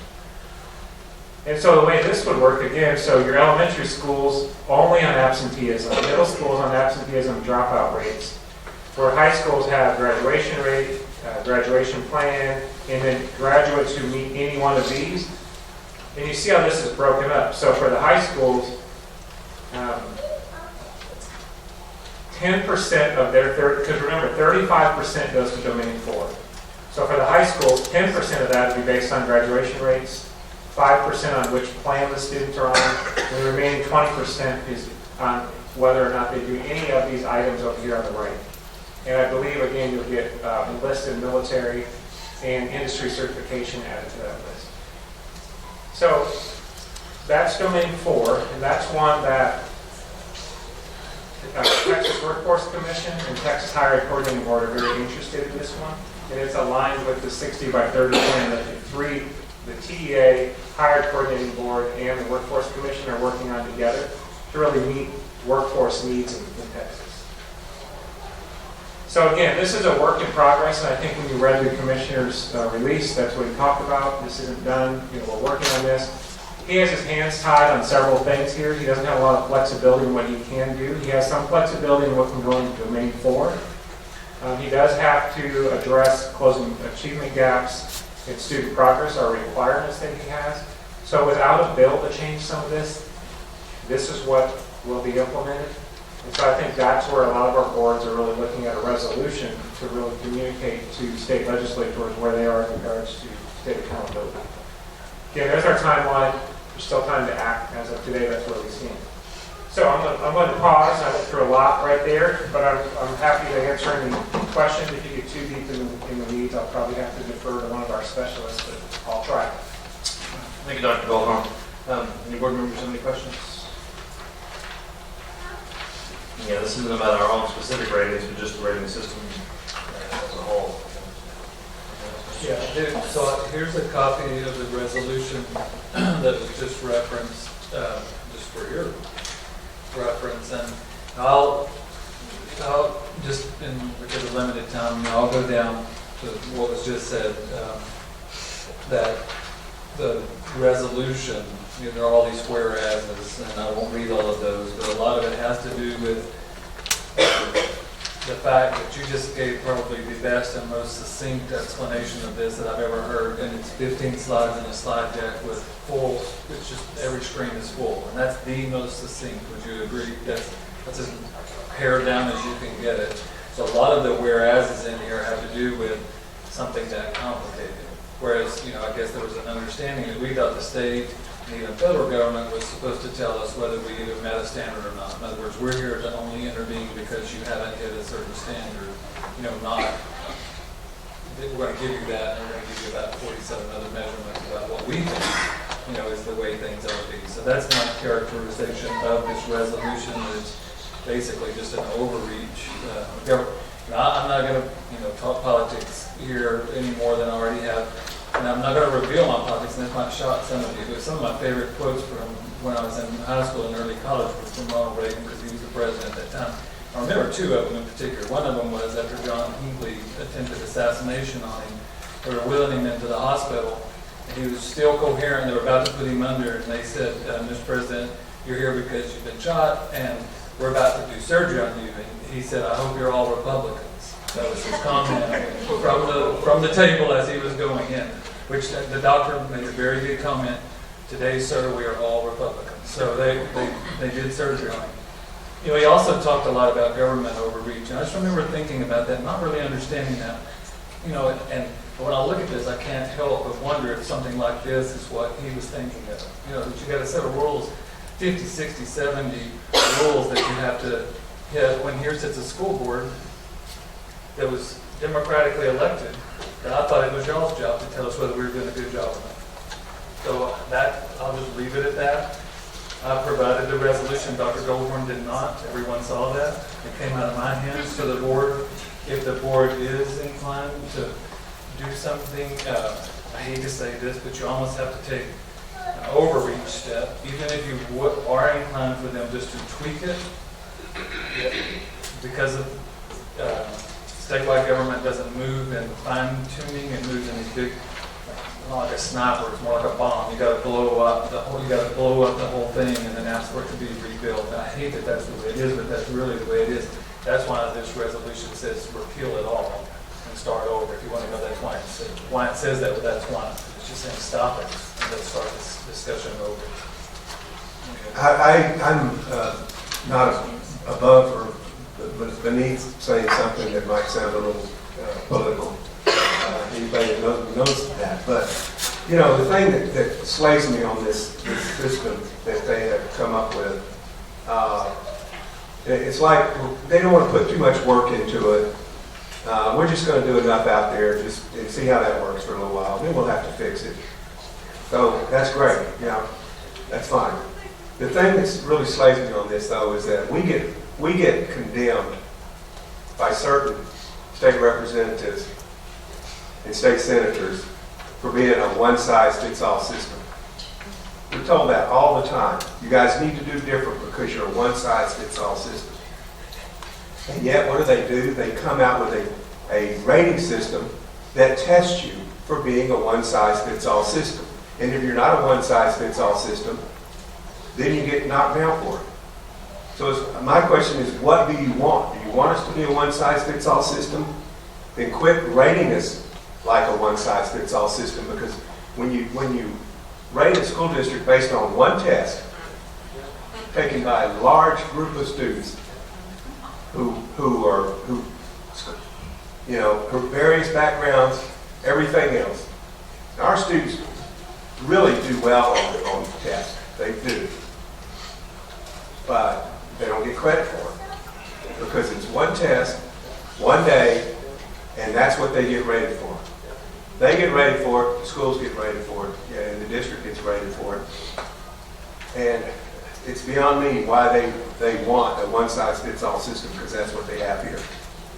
If they want us to be above and beyond the one-size-fits-all system, then give us the wherewithal to do it, and quit rating us as a one-size. Give us the spectrum, and we'll get there. But we need to know what you want. This doesn't tell us. I'm sorry. That's me. Well, we didn't let Jeff get it. It's going to feel like we're saying this ad. No. Jeff, in no way I'm saying this to you. Believe me. I'm saying this to whatever's out there that's listening.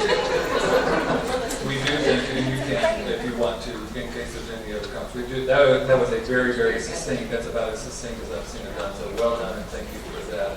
The resolution is not an action item tonight. It's just being presented to the board. I thought it would be silly to hand that out or put it in the board update without the context of the conversation, basically. So that's what's not the purpose of tonight.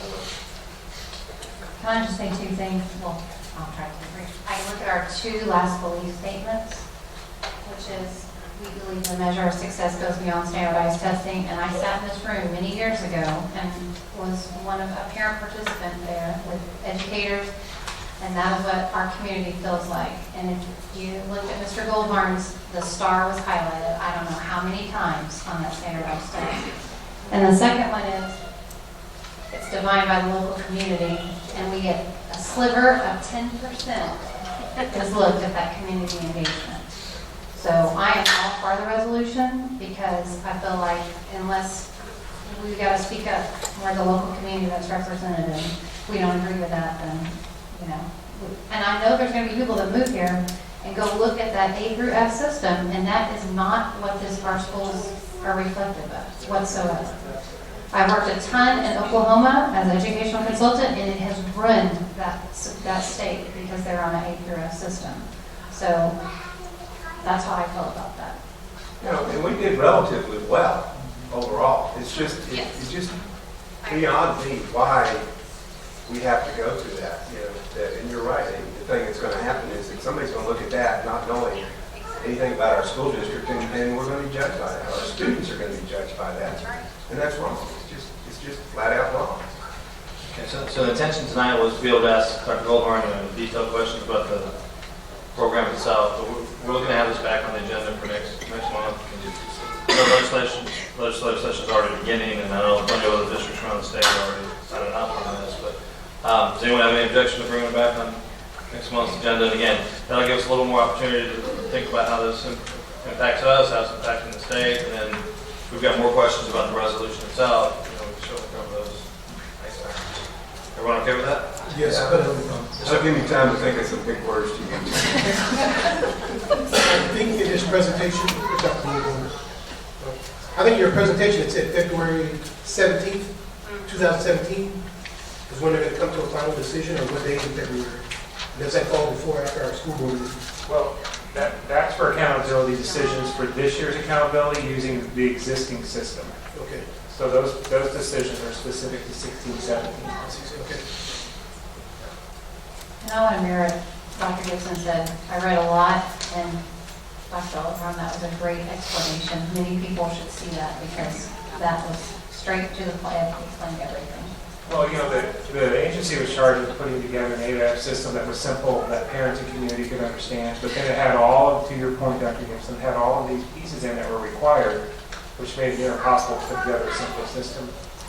So I think if you do your homework and you look at the other states that have implemented ADAP, like our friends do, I think it's obvious how this has worked, and what you end up with in a lot of places is ADAP neighborhoods, because ADAP schools result in ADAP neighborhoods, and those lower end neighborhoods tend to be our low socioeconomic areas. So, you know, that's the talk right now, and I think if you saw Brian Wood's piece in the paper this weekend, he kind of called up the legislature on that. So it'll be interesting, but we'll be happy. I know that we're working some with Dr. Edwards too, and share some resources. John, his team's working on kind of, really learning this. We're all learning it together.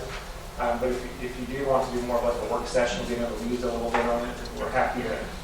I'll have someone who really can get into the weeds with you and answer a lot of like methodology questions and that kind of thing. So I'm happy to do that. We sat with him for 2 days at the governance conference that Mr. Westbrook mentioned. He can get in the weeds, the methodology and stuff like that. Okay. Yeah, we sat with him. And Dr. Gibson, who basically authored this resolution? I don't know if it was one of the school boards at the Genesis, probably in conjunction with TASA and TASD staff. One of the first few school boards that came out. We went from 10 to 250 in the last 2 months, or 60 days or so. Well, I just with the board's permission, I wouldn't mind us gearing this more towards our particular district instead of using, I hate to call it a cookie cutter resolution, which it arguably is to some extent that everybody signs off on, but kind of to David's point, I mean, quite honestly, we got very good ratings.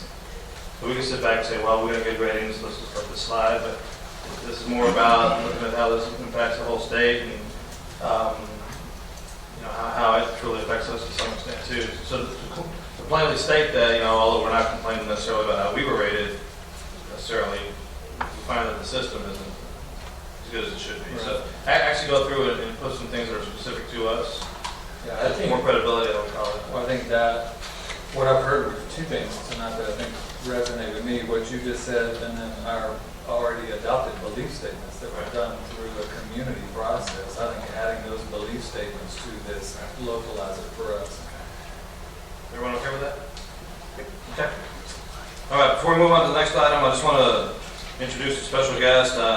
He served on the school board for about 10 years, if not a little bit more, and retired this past November. It's in our front row, Mr. Ed Finley. He's a great big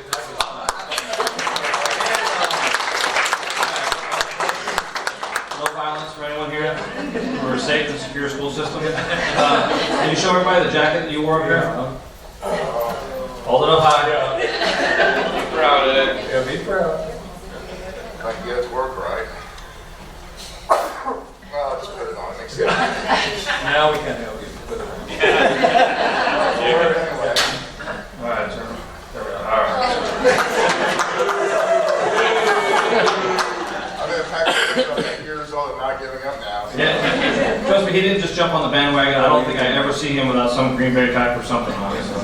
All right, Ed, thanks for being here tonight, okay? It's just nice to have the only Green Bay Packer fan in Texas here. There we go.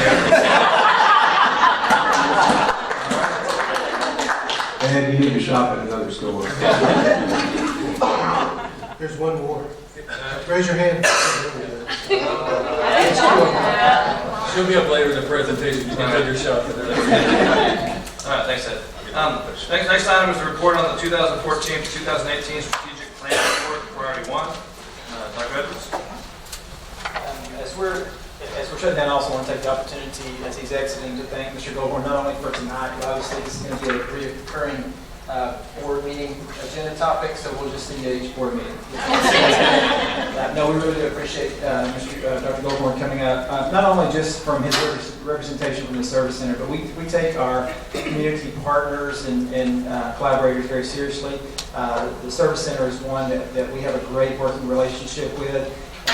Many of us could have come up and provided maybe some of the detail, although it was, I agree with everybody, very succinct and very targeted. We appreciate the opportunities to work with those partners, with the Service Center and our other community members on things like this, because as we say amongst ourselves, we're a lot better and a lot smarter together than we are separately. So I do appreciate the opportunity to come in and talk with us.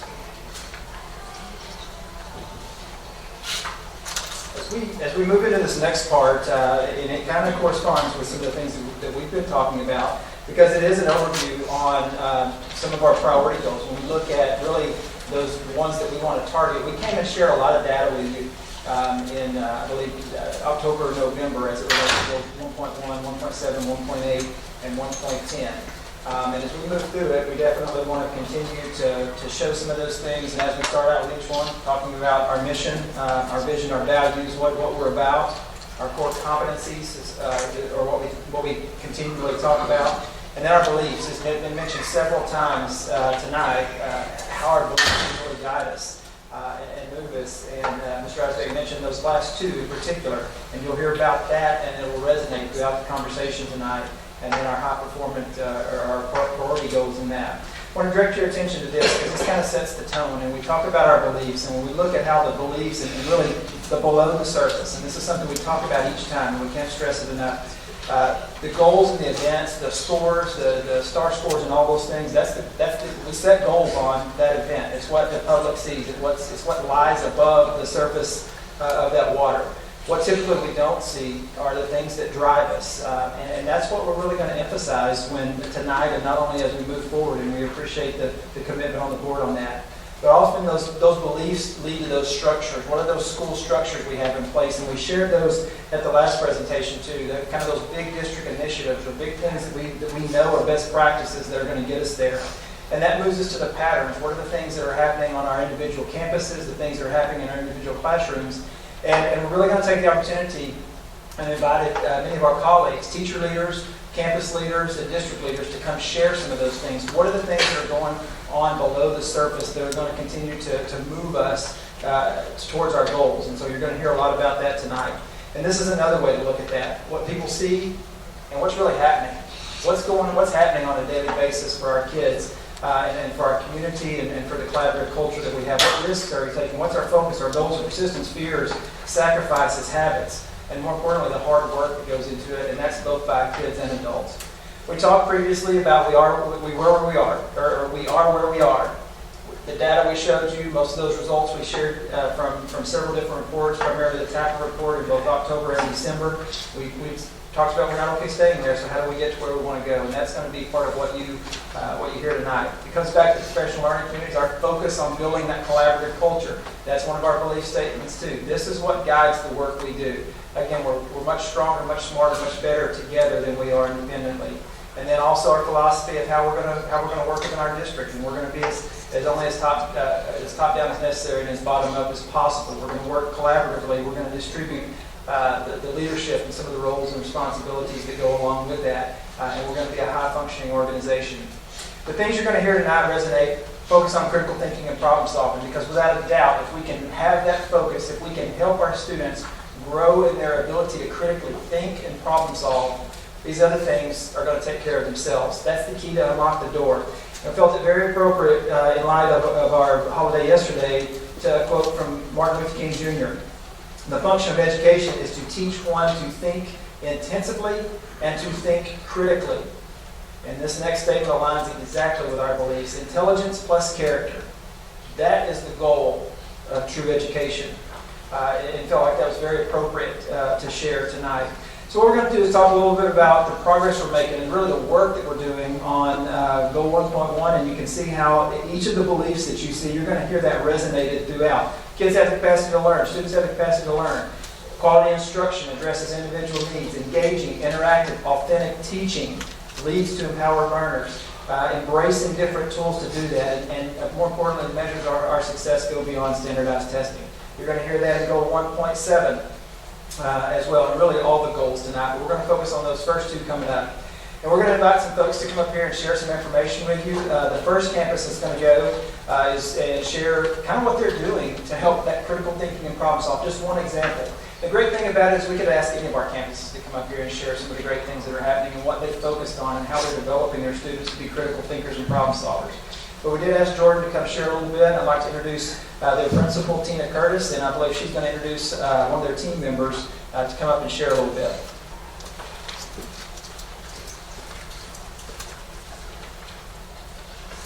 Good evening, President Inman, Dr. Gibson, and members of the board.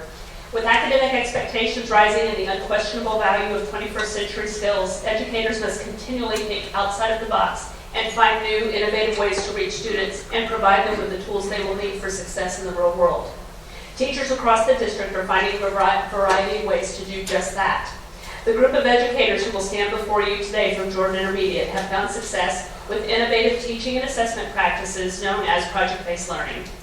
In May of 2015, this team approached me with a vision for learning that challenged the status quo. A vision that would impact district and campus goals, a vision completely aligned with our district belief statements, a vision that I am beyond thankful that I have chosen to support. I'd like to take a moment just to introduce the team, and then I'll be turning it over to one of the members to share that vision with you this evening. My team: Tiff Bishop, 5th grade language arts; Tony Morin, 5th grade math; Jennifer Wagner, 5th grade language arts; Dennis Howell, 5th grade math; Rhonda Eldridge, 5th grade social studies; and Kara Powell, 5th grade science. So this is where the magic happens, so I'm actually going to turn it over to Tim to share with you. Thank you, Ms. Curtis. Before I get started, I was told very explicitly I only have 5 minutes, so that's a big deal for me. I want to let you know too that the slides that I'm going to show you tonight, we've managed to try and cram about a 1 to 4 hour professional development into these 5 minutes, so I'll be speaking very quickly, and I apologize for that. I don't mean to sound like the Hot Wheels guy, but I will. Thank you, esteemed board. Thank you, esteemed administrators, and Ms. Curtis for letting me come up and speak. My name is Tim Bishop. I'm one of the founding members of the Green Lantern Corps of Jordan Project-Based Learning Team. We try and implement a number of different things in our team, but the biggest thing that our biggest pillar that we stand on is this concept of project-based learning. Before I start, a quick rundown of project-based learning. As opposed to us going through a 4 to 6 week unit and then using a project as an assessment, which would take roughly a week, and most of that would probably be done at home with parents because we would have to continue instruction as we did other quizzes and tests. We use the project as the framework for how we deliver instruction. So that 6-week period is the process of researching and developing the project. We found that through this process of getting the kids engaged in the project, our assessments themselves have been more performance-based. So we found that we've actually moved the needle in how we're gathering information. They're no longer just simply comprehending. They have to move into the upper level of blooms and synthesis and creation. So we've been very happy with that. It's also going to be a lot more authentic because they're going to hit bumps in the road. So individual students are finding that they have to be assessed when they need to be assessed, along with definite checkpoints that we've planned in along the way. So we're able to take gaps at a stride, and we're able to get a better snapshot of each of our students as an individual. And we found that in developing these projects, we've been able to actually tie our assessments much more closely to the Texas Essential Knowledge and Skills. I'm not going to lie to you, our first project, we didn't do that as explicitly, and it was a major flop. We will admit it to everybody, and now that we've developed a better PLC, we can tie our projects and our assessments much more closely to the standards. So I said that in front of all of you, we're much better at it now. One of the things that we also hold to is this concept of 21st century skills. You guys know it better as college career readiness standards. We adopted the 4 C's from the Buck Institute: collaboration, communication, critical thinking, and creativity. These 4 standards, we could talk all day about them. We actually got smacked in the face with reality just recently. One of our teachers just enrolled her student at Northeast Lakeview, and the guidance counselors there talked constantly about students needing to collaborate in order to produce final products for professors, communicate their research plans, communicate during research, and communicate during reflection in order to improve their products for the next go-around. Critical thinking, because we cannot plan all of the problems that they're going to encounter. They're going to have to solve issues on their own. And creativity. If you don't try and wow people, you're not going to end up performing at as high a level as you would want. So when we heard that coming from the guidance counselors, we knew that we were on the right track. By embedding these with the Texas Essential Knowledge and Skills into our projects, we feel that we are approaching our students on a much more holistic level rather than simply preparing them for the test they have to take at the end of the year.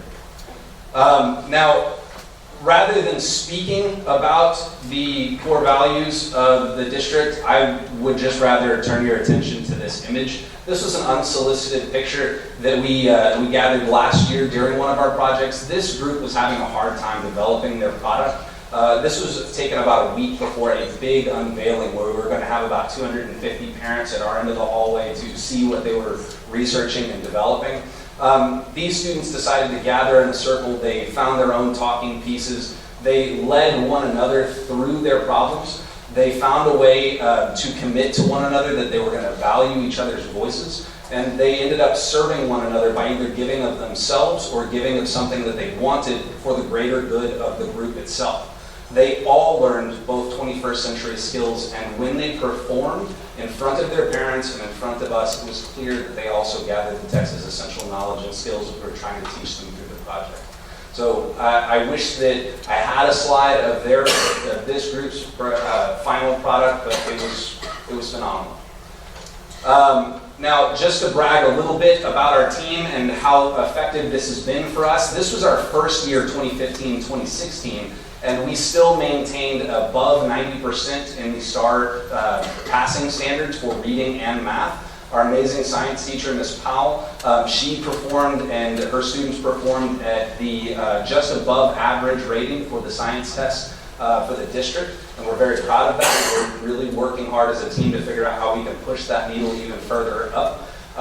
We had overwhelmingly positive feedback from parents, and that was something that we did not solicit, and that's something that we're very proud of. We also developed some, through some hiccups here and there, we've developed some really good PLC cross-curricular planning processes that we love sharing out.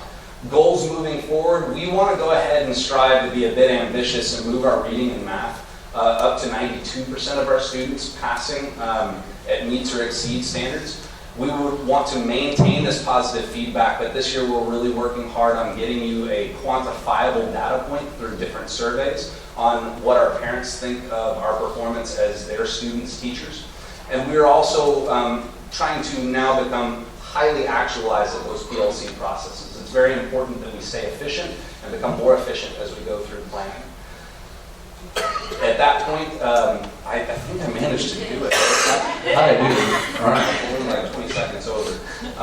So thank you very much. If there's anything that I have left vague, if I can't answer it for you tonight, I would love to host any of you at the school because we believe very much in what we do and we believe more in our students.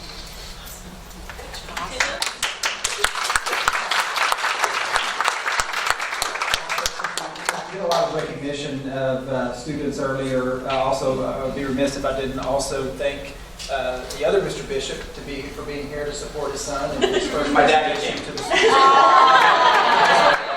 I'd like to recognize Mr. Bishop.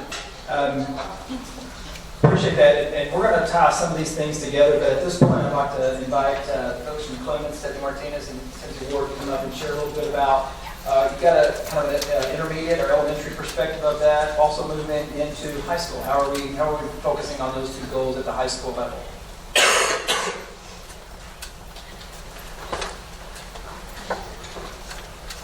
Hi, I'm Cindy Ward, and good evening, Dr. Gibson, Mr. Inman, President Inman, and all the esteemed members of the board. I want to talk a little bit about our story and about why we did what we did this year, which we started with some results that we got in May. And we know we have awesome things going on our campus. If you've been on our campus, seen our kids, you know we have the best kids in the whole state of Texas. So we were very puzzled by our ELAR results. And we have done lots of stuff for critical thinking and problem solving and really wanted to know why this trend is going down, because it's not indicative of what we see. We didn't even wait for teachers to get back on our campus because we wanted to find out from them how do we do this, what do we do? We're writing this campus improvement plan. And we knew we had to take it to the teachers. How do we get reading and writing and critical thinking and talking in every classroom so that those kids know that this is the expectation of you on any type of test, but also in college and career readiness. So Stephanie Martinez was the first teacher back before the teacher started. And I just have to let her tell you the next part. Because we could not have done this without a teacher leader moving us forward. Good evening. I'm Stephanie Martinez. Many of you know me. I am an English teacher. Thank you, Dr. Gibson, President Inman, and the members of the board for letting me be here. It was really interesting. I wanted to approach Ms. Ward and Ms. Sosa about an idea that I had. I was reading a book called Impact, or On Impact, and I approached them regarding a specifically completely different topic. And I said, we have a strategy, or we have an idea, an area, an opportunity that we really want to talk to you about, and that's the short answer responses on the STAR test, or what were on the STAR test. And we'd like to talk to you about maybe looking at reading and writing across the curriculum. About that same time, the Impact team started to develop, and that was a group of cross-curricular teachers coming together, sharing best practices and strategies, which has become a really dynamic PLC where we kind of plan outside of our once-a-month meeting where we're communicating across email and other things, and even text messages at 7 o'clock at night. But as the year progressed, or early in August, I did a professional development. We looked at some data because data tells a story, and we started to train teachers and teach teachers. And the learning that's occurred in that time period has been profound. Teachers are learning with and through one another. They are building critical thinking skills with our students. And it's impacting curriculum not just to improve what we thought was going to help us with the STAR scores, but is really developing in those CTE classrooms, in social studies classrooms, English classrooms, science. Math hasn't really gotten started yet, but that's challenging. We're getting there. But it's really just building a curriculum or a community together and supporting one another. And it's been It's been really humbling for me because I'm learning so much about my peers and so much about the process. And if you look here on the screen, you've got some data for you because who doesn't love data? And it talks to you about where we are as far as who's trained and what percentage of that training is actually practicing reading, writing, and thinking together. And before actually, once she's done, I have testimonials for you. So we want to make sure that the state has taken out our short answer response. And so moving to supporting teachers with a strategy to read and write in any curriculum, we felt the shock that I think the rest of the state felt, but we knew we were doing something right. We knew that from teachers' experiences, from what we're seeing kids do, that we were doing something right. And so it applies to how our juniors are going to do on SAT. It applies to how our career and technology education teachers are implementing reading and writing and talking in their classroom, just so that kids can get deeper involved in really questioning and understanding what's going to be asked of them in the future. So we're going to end this with just some testimonials of some teachers and what they're saying about reading and writing in the curriculum. So thank you.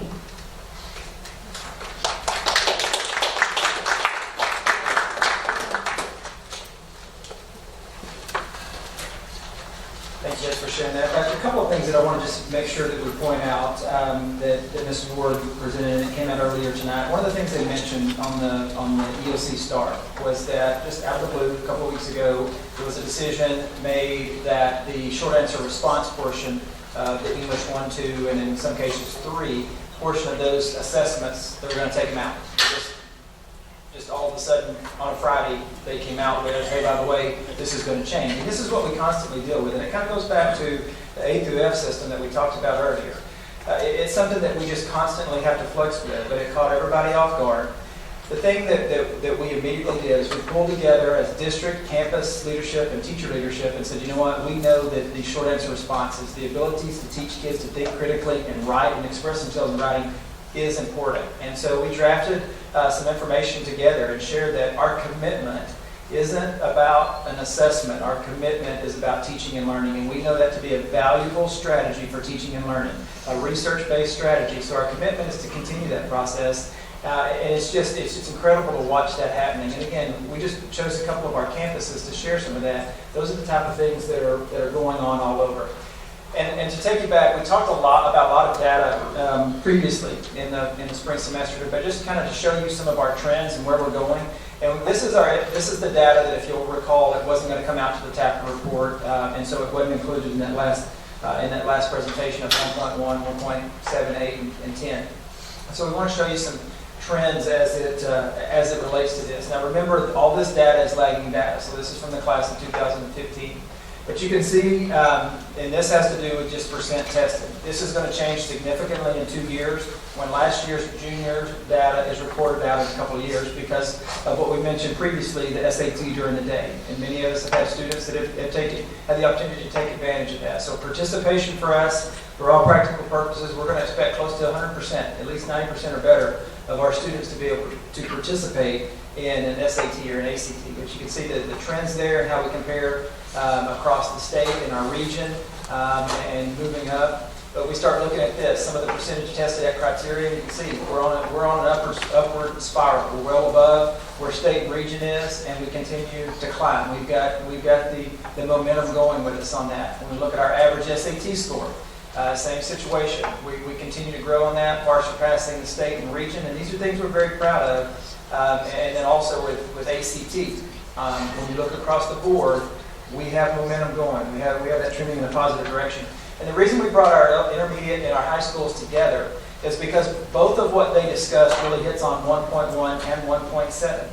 Because obviously it's preparing our students to be successful from those that struggle, teaching them how to critically think and problem solve through situations, those that are on level, and those that are excelling.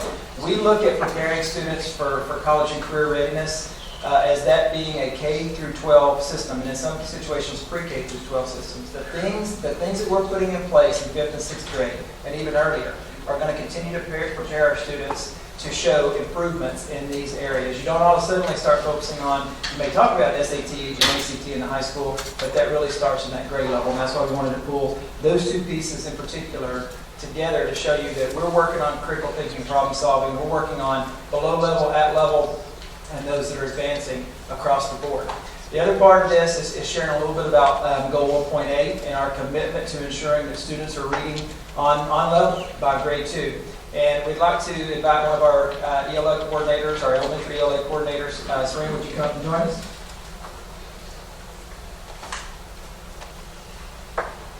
Good evening. Thank you, Dr. Edwards. Good evening, Dr. Gibson, and Board President Gary Inman, and esteemed board members. Okay. I'm presenting on 1.8, and so far for 1.8, if you take a look at the graph, in blue you'll see January 2015, middle of the school year. In red you'll see January 2016, middle of the school year. And in green is January 2017, middle of the school year. And you see kinder is our first set of graphs, first and then second grade. So in the middle of the school year, January 2015, for kinder we were at 58%, and then for 2016 we improved to 68%. And for this month, January 2017, we maintained at 68%. For first grade, January 2015, we were at 52%, and then January 2016, we improved to 72%. And we maintained in January 2017, and we're at 72%. For second grade, which is where our goal is tied to for 1.8, in January 2015, we're at 56%. In January 2016, 78%. In January 2017, this month, we saw a bit of an increase to 80%. So that's a celebration to me.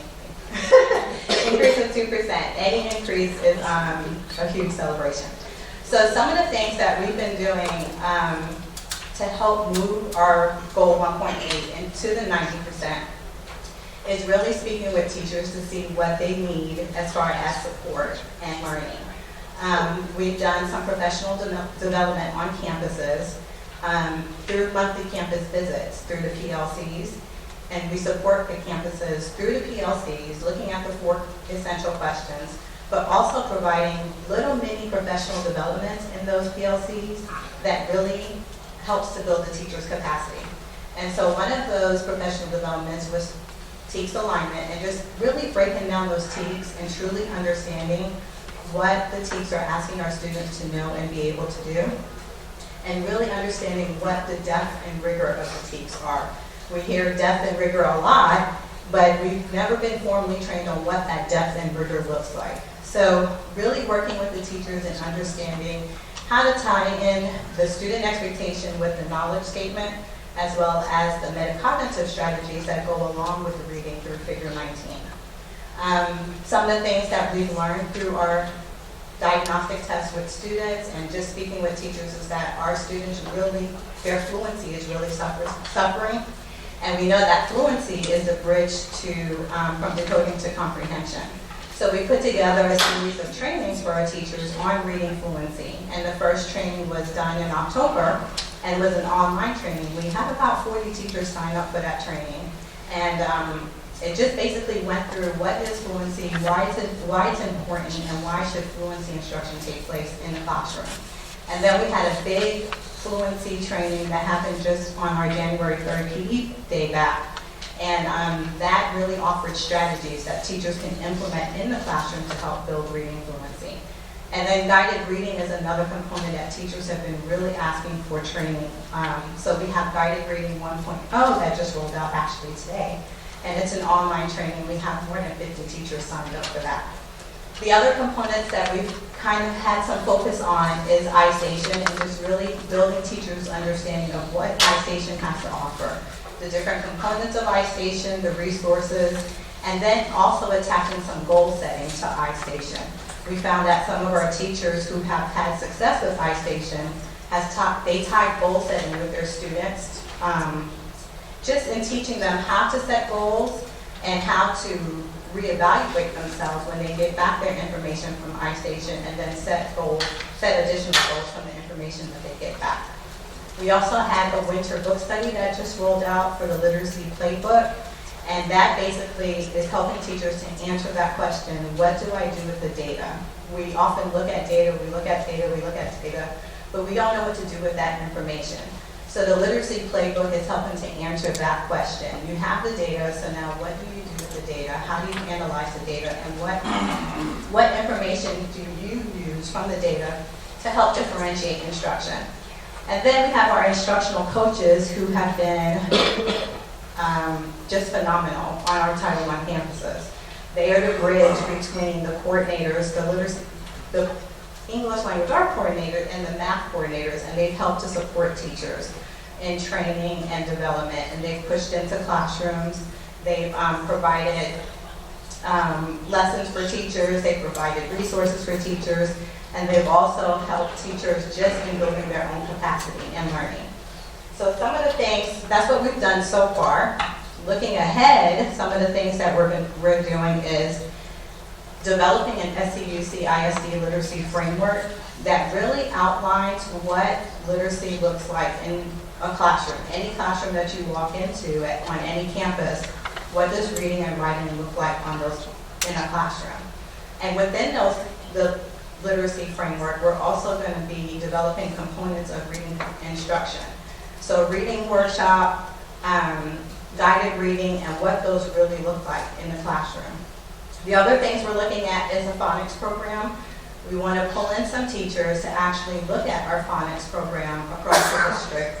Right now we have different programs that are happening at different elementary schools. Some schools are doing phonics dance, some schools are doing foundations, other schools are doing concepts and Pinnell. So we really want to figure out what components should be in an effective phonics program. And if they're going to use a phonics program, then those components should be in the program so that we know that's going to be an effective program for our students. And then really looking at word study as well. Just like with phonics, we have different pockets of things happening across the district as far as word study and language and spelling. So we just want to make sure we're providing equity in that area to our students as well. For professional development, our teachers are very eager and they are willing and wanting and needing professional development.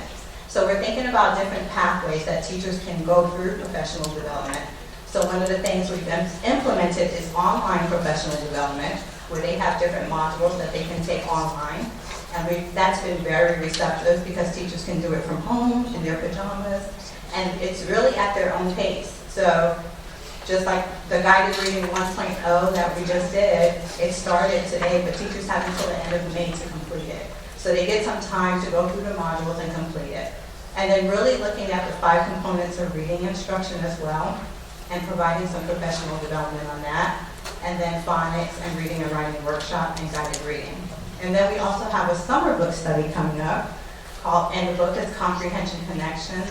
And that's to tie in those metacognitive comprehension skills that students really need to know and be able to do. And it really ties into Figure 19 from our TEAPs, where sometimes those often get forgotten about because they were forgotten about when the TEAPs were first developed by the state.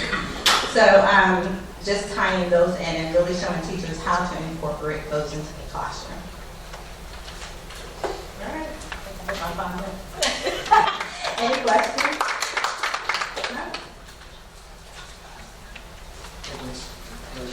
Appreciate that. And then finally, have the opportunity to come back and talk to us a little bit about Goal 1.10. And you see there the beliefs and how they align with our beliefs as well. And for this part, we're going to invite Mr. Light, our Director of Fine Arts, to come up and share some of the work that we've been doing in this area.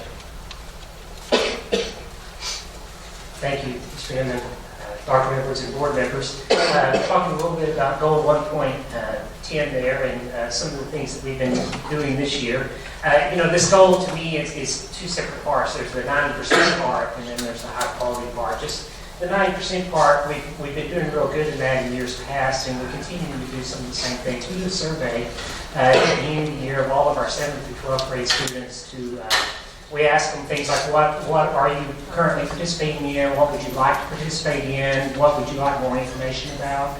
it gives us an idea of where the students are, but more importantly, it helps us connect students to existing clubs and organizations that are currently on there. We can get that student's name to a club sponsor and get them locked into a club or an organization to participate in. It also helps the principals. There's questions on there about students that have an opportunity to say, well, this is what I'm interested in, would like to do, and then the principal can look at that and say, well, we don't have a club or an organization that really addresses that, and then they can go out and look for ways to maybe implement some kind of club or organization like that. So we're still collecting those, and we'll continue to collect our participation numbers and hopefully have some firm data for you on that at the end of the year. But that continues to go well for us.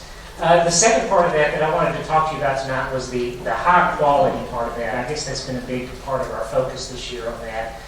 Some of the things that we've done some targeted professional development opportunities for our fine arts teachers. Had an opportunity to bring some people in, talk about instruction, brought in a gentleman to work with one-on-one with our band staff in their band classes, do some mentoring coaching there. Very successful, very well received, made a definite impact on instruction right away. You're aware that we had the Fine Arts Department audit, got a lot of great information there. A lot of items we were able to really just tweak and fix right away, and then there's just a lot of things in there that's going to guide our continuous improvement over the next 3 to 5 years probably. Some long-term, long-range plans included in that as well. One of the things we were able to do at the beginning of this year, with your support, was we actually added one intermediate staff member, but the way this worked out with cooperation with our intermediate principals, we were able with that one new position to reallocate a lot of different classes that had a huge impact on the instruction in all of our intermediate art, choir, orchestra, and band classes. And I know that may sound bizarre to say that, but it honestly did, and it made a huge impact on those art and choir classes in particular. So we're real excited about that. That's going real well. Our orchestra program continues to grow. We're doing a pre-UIL evaluation. This is a festival where we kind of do a dry run before they go to UIL. We get some feedback from some outside consultants. We've done that in band for a number of years, and we're going to do that in orchestra this year for the first time. We're excited about that. And more than anything, we're just continuing to work on aligning our instructional practices. We're having ongoing conversations about trying to connect grades 5 through 12 and how are those teachers aligning those programs and using the same terminology to make sure that we're bringing our students up in a sequential manner that we want to. Of course, we're all excited in here about the EPP program and the new instruments and equipment. I get the pleasure of delivering many of those instruments, and so you get all the work approving all that money, and then I get all the glory delivering the instruments. But it's been a lot of fun. But I'll tell you, everybody likes new shiny things, but it really does improve instruction. It's not just new and shiny, and it really does improve instruction. In a lot of cases, students have better working instruments. I was reminded, thinking about this today, of a parent I ran into whose son had gotten one of those instruments, had been playing on an instrument, a school-owned instrument, that probably should have been retired more than a decade ago. And, some days it worked, some days it didn't, and it sure didn't look very good. And they got one of those brand new French horns and came home with it, and the pride that student had. But, you think about that, with that pride, they're going to take care of that, and they're going to be much more motivated to work hard and try to improve and to learn more. So it really does have an impact on instruction. And then you can see we've got some art equipment and some much needed storage and cameras and things like that. We continue to have stuff coming in throughout the year. And then finally, I wanted to mention again, high quality, some of our clubs and organizations. I have some pictures there of the Games Central Club. Got some recognition. And this is kind of the model of how we want our clubs and our clubs outside of fine arts and athletics to work, to be really not just a club that we can say they were a member of a club, but one that we can really be proud of. Again, just another story, looking at some pictures of this and preparing for this. one of our intermediate teachers saw a picture of this Game Central Club, and I mean, and I won't use names or anything, but pointed out a student, said, I remember I had that student in intermediate school, and they really struggled, and it was hard for them to fit in, and they were really struggling academically. And now they're a part of this club, and they're excited to come to school because they've got a reason to. And I can almost guarantee you that kid that's doing so great in this Game Central Club is also doing so much better in his math and science and English language arts classes as well. So this is a model. We want not just to have a club just so that we can say we have a club, but one that is really engaging our students and getting them excited about coming to school. Thank you. Thank you, Schlatt. As we kind of, I guess my one thought is, I know what grade I would give us on those things, but I'll just kind of keep it to myself right now. It centers back around this. What we continue to hear with all of those groups is that collaborative effort, that focus on learning, that focus on collaboration, that focus on results, and the focus on growing leaders. And that resonated throughout our campus staff as well, and focusing on those four things. And another quote by Baker talks about the value of team, and teams are different than just a bunch of really good individuals.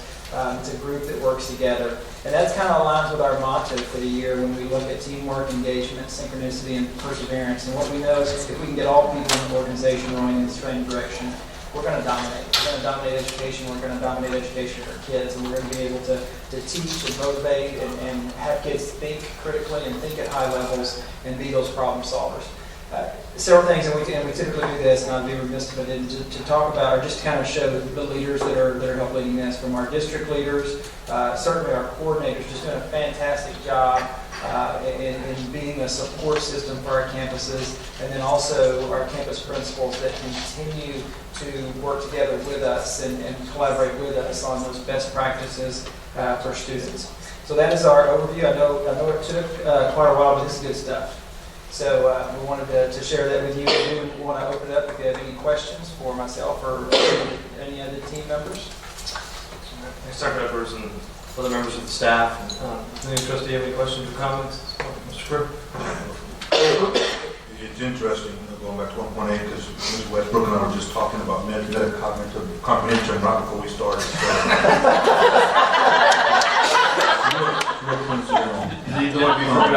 Yeah, I had to write it down for you. Real quick, and I usually don't talk too much, but this is one of the times I actually feel like talking. As a father, one time my son was running, and his first play in football, he scored a touchdown. And he ran over to me and he said, "Did you see me score a touchdown?" I said, "Yeah, but you didn't run the play that we called. You ran something different." And then one time he was in basketball and he stole the ball and he runs. He goes, "You see me steal the ball?" I said, "Yeah, but when you went to shoot, you missed." And one time he said, "What do I do right?" And you start thinking, I sit there and for me as a board member, I know Dr. Gibson and Dr. Edwards see a lot of times of when hey, why aren't we doing this? How come we're not doing this? A parent asked me about this. And this is just one of those times when I really think that we do it right. I think, and I mean this from the bottom of my heart, I think we have the best teachers. I think we have the most passionate and dedicated staff. And I've always said, even when I ran for office, is if we just give them the resources and the parameters, I guarantee that we have the teachers that can make things happen. And this is just an example of that. And I just like to say thank you for all y'all for all y'all do.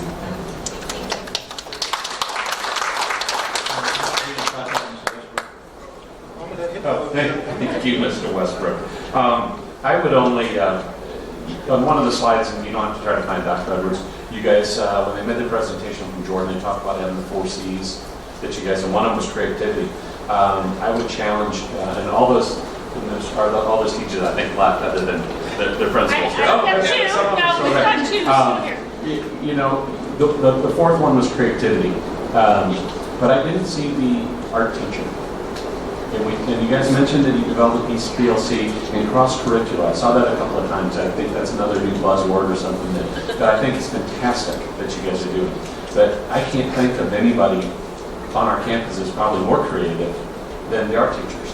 Possibly, that's out there, So I would challenge that if the campuses aren't looking at those resources, and I say things sometimes, and I'm married to an art teacher, okay? But I think that we don't utilize those type of resources to realize that they do teach our children. You know what I'm saying? And they would be the one on the room going, how do we problem solve stuff? We're all educators are problem solvers, I know that. But if you're going to have that there, it might be a challenge to say, look at those other teachers as well on that campus, because they probably have a lot to contribute to.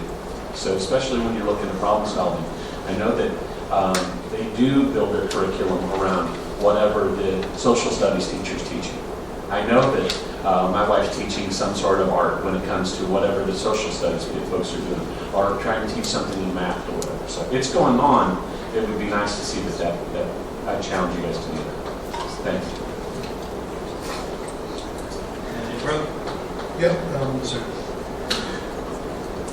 This past week at the Exceptional Governance, I think they talked about the 8 effective habits of a successful board or in a school district, and one of them was creativity. And so it's good to see that you're mentioning creativity, because I think that was also mentioned in, I think, the convocation speech that we had last year. So collaboration, communication, critical thinking, creativity, and sort of the big picture. On impact, Ms. Martinez, is that a Leadership Academy book, or that was your own personal book? I was reading that on my own, sir. That was on, okay, good deal. Because I know you graduated from Leadership Academy, right? Yes, sir. Okay, good deal.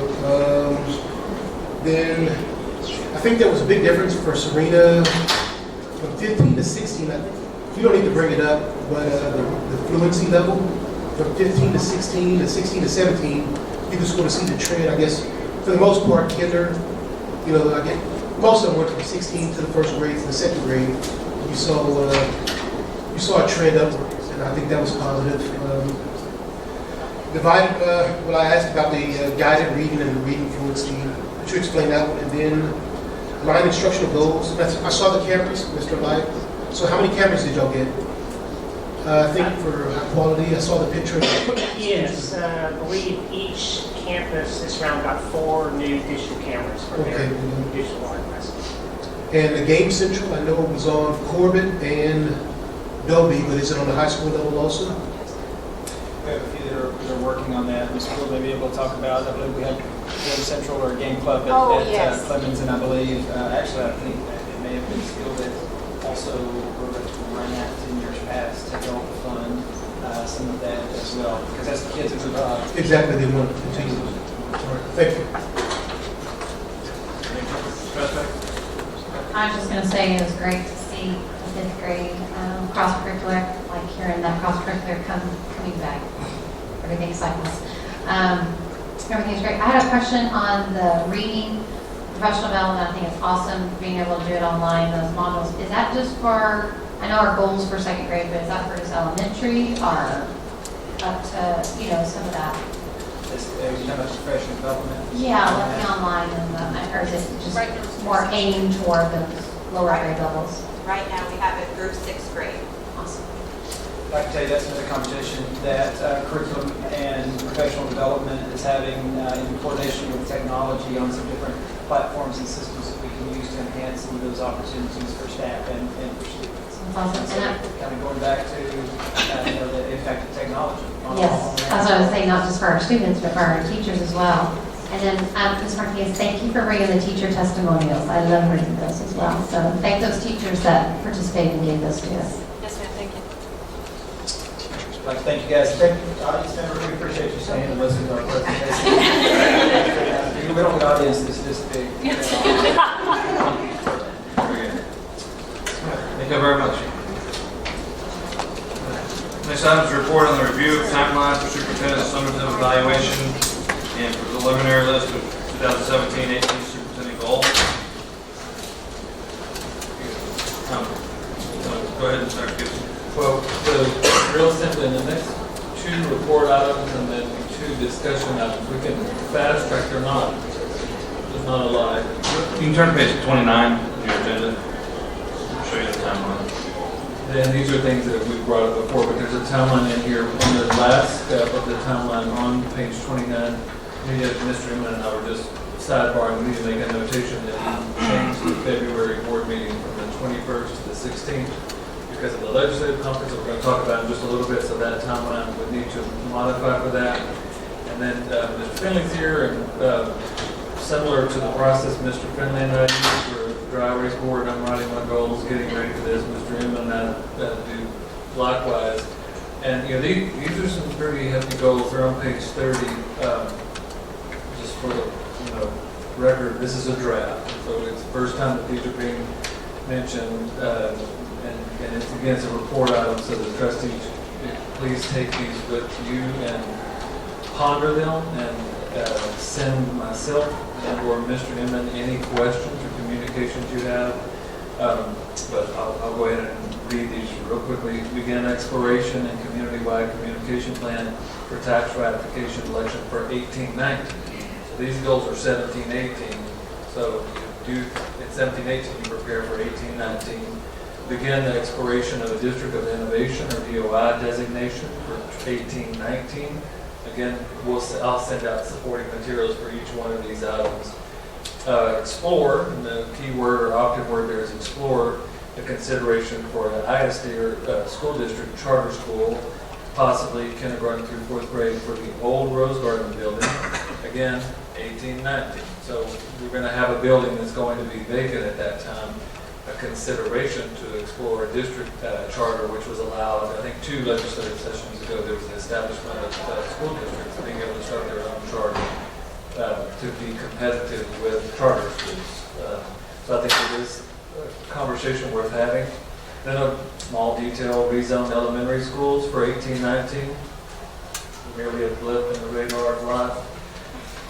New strategic plan ready for implementation in January of 2018. That's for the 2018 through 2022 strategic plan. Strong consideration to convert to a partially self-funded insurance plan. We're headed that way. I'll soften that language a little bit in this camp because it just says do it. But I mean, we're still exploring it, and if it's the right option, if it's the best bad idea we have at the time, then we're going to do it. But there's no good ideas on insurance right now, but we're trying to find the best of all the options available. This says develop, and that's a bad choice of words. Again, this is a first draft. I'm going to say continue to refine robust CTE long-range plan, because you saw the evidence of those graduation plans earlier. But we really only started with that. We want to make sure that continues. And Mr. Wilson and my recollection was you kind of echoed this. I think we've done children in America this service by acting as if everyone needs algebra 2, 3, 4, 8, and 10, and we're going to be physics majors in college. I mean, there's nothing that says that that's for every child. So this is talking about making a robust plan for every child, career readiness included. And then noted the election timeline, and there's a May 2022 should be the last bullet, not 2020. I apologize. That was my fault for putting it on there that way. So this November, there's a board election, as you're well aware. Then in November of 2018, the consideration for a tax ratification election. In May 2019, it's Wayne's World again, back to bond election that we have scheduled on our 10-year plan. November 2019 board election, and then May 2022, the next bond election. And then I'm committing to continue to work with the executive coach to further develop a culture of continuous improvement, collaboration, accountability, execution, performance excellence. So those are the first draft. A few little goals for me to consider for next year. Just as far as the evaluation goes, so Dee, you can send an email on Friday with a link to superintendent evaluation instruments. I'll send the email, and I will also put PDF copies on Outlook so that if you want to look at it before you go on to actually complete the evaluation, you can do that. Okay. So we're resting about 2 weeks. You want all those submitted by January 29th? Yes, if possible. Okay. Dee, don't give them the, if possible. Do them on the 29th. That was for you, Mr. Thank you very much. I hear you. So then we're going to have a board meeting on the 7th, which one will actually do the evaluation. Yeah, that should be the only item we have on the agenda that night, correct? Yeah, I would just encourage each board member to give some time and some thought to this, and this is one of those important things that we do each year. And the better we document it in the instrument, and the better the conversation we're going to have during the evaluation itself. So Does anyone have any questions about the process? Okay. Good. I will be with you on the morning of the 7th, so don't panic. Okay. I'm at another meeting with her that morning. We just realized, yeah, it's a Dallas, Austin, Schertz, Dallas, Austin, Schertz plan that day. We can do it. Okay, nothing further. Next item on the agenda is the update on the preparation for the 85th legislative session, primarily about the TASB Legislative Conference. Yeah, we just to confirm, we have several trustees noted in the board book that have registered to attend. One thing today, and at least one of the teachers that was making the presentation tonight, and this is something that's pretty new, and we're just exploring this. We may wind up taking a second vehicle because we have this great conversations team that you all have heard of, and we're going to ask 2 of those teachers from that team to join us in our visit to the Capitol. I think it'll be the first time ever that I'm aware of that any district has had board members and teachers together, and all they're going to do is add a component, from the teacher's voice that was consistent with the great conversation message. So they're just going to add that to our conversation. I'll send you tomorrow a draft of our 6 legislative priorities that I've gleaned from our conversations for you all to peruse, and then to, I guess, approve. It's your discretion if you want them approved or if you just want them discussed on February the 16th before we head to Austin on the 12th. We'll decide whichever way you want. And Didi, I believe that conference is free, right? That's my understanding. Yes, and we have pre-registered. Yeah, it looks like on page 32, we have all the folks that are currently registered to attend, and if anyone else wants to attend, Didi take care of that, I guess. Yes, go ahead and send us an email. And we are planning to drive up and back in the school view. Is anyone going to who's going to be responsible for actually scheduling times with our local representatives or who could schedule that? Actually, Priscilla's been working on that. The only one we have scheduled right now is 3:30 with Representative. We're waiting to hear back from staff on all the remains. Any further questions on that?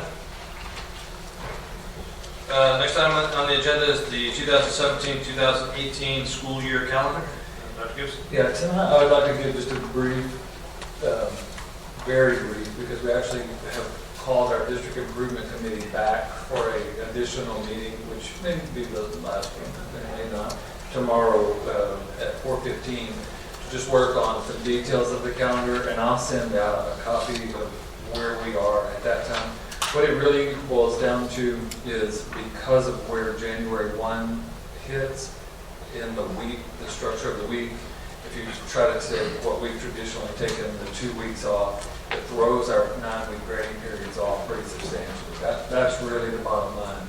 So we've got to kind of just figure out, what's the best plan. So tomorrow we're going to look at 3 different options. We've zeroed down to that's the issue. We're going to look at 3 possible scenarios for that. It's kind of interesting. You can look at a couple of other school districts that have already approved their calendars for next year, and they're different. North side and northeast, they're very different. And, one's not right, one's not wrong. It really comes down to, we're trying to make sure that the will of the community, as best we can determine, is matched with, what our teachers believe to be the best for instruction and our administrators. We'll have a meeting tomorrow, Mr. Inman, and with our district improvement committee, and then out of that, I'll send a communication to the board. Ideally, we would like action on the calendar at the February board meeting, but again, we'll get it out tomorrow to make sure the board has everything they need. And any questions that you may have for the next 20 days. Any thoughts or questions? I already have had parents asking me, trying to schedule folks who have to take vacations, schedule pilots a year out, since we have quite a few pilots, and so, mainly just because they want to be off with their kids. So I know the sooner the better for even you guys scheduling professional development. Thank you for saying that. February really is for that reason and many other reasons, budget reasons, projection reasons. If we could get this thing on February 16, voted on, so whatever it is, that solves a lot. We're going to go with another round of staff feedback, and we'll feedback really bring something to the board. Okay. Next item on the agenda is the discussion and review of the initial estimated budget projections, 2017-2018 budget development process. Yeah, thank you, Mr. Inman. And in the spirit of, we seem to be with some momentum here, so I'm going to try to keep that going. Page 37, as you see, Ms. Justinia and Ms. Maloney are at a conference, so I'm not going to go into a lot of the details with respect to the projected revenue and projected expenditures tonight, other than to say one of the biggest drivers for us is our student count as far as our receiving our funding from the state. And so we're paid on a per student basis, basically. And we're still sitting today at about 180 students under our projections. Now, that doesn't mean we lost 180 students. Someone said that the other day, and that's not, we just didn't gain, we were projected to gain 600 and we gained 420. So, you know, that, you've got to, you know, be aware of that. Also, Gwen, is it fair to say our demographer is saying, don't you dare panic because you have 894 flats that are in the final stages right now, and the worst thing you can do would be to take an overreach, you know, the other direction, saying it's cooling down, and then here we are a year from now. Yeah, we're 200 plus instead of 200 behind. So we're really trying to be very, very cautious about this next step. The fact remains, if we finish this year at, let's say, 150 students less than we built the budget on, whether we like it or not, that amount of funding is going to be less than what we projected. So we've got to fund that.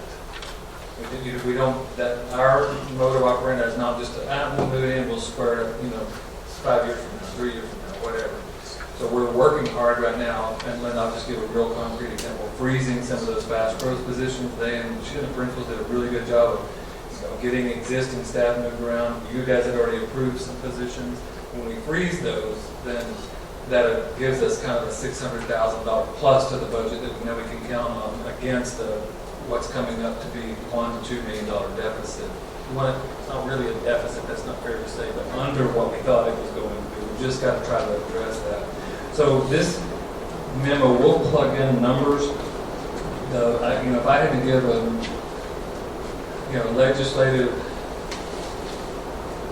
it's always safe to say we never really count on anything from the legislature. So that I'll go ahead and say that. This year in particular, there seems to be two things working against us, even more so than normal. One is about a $2-point-something billion deficit that the comptroller says that this budget is that much less than the budget we had the last biennium.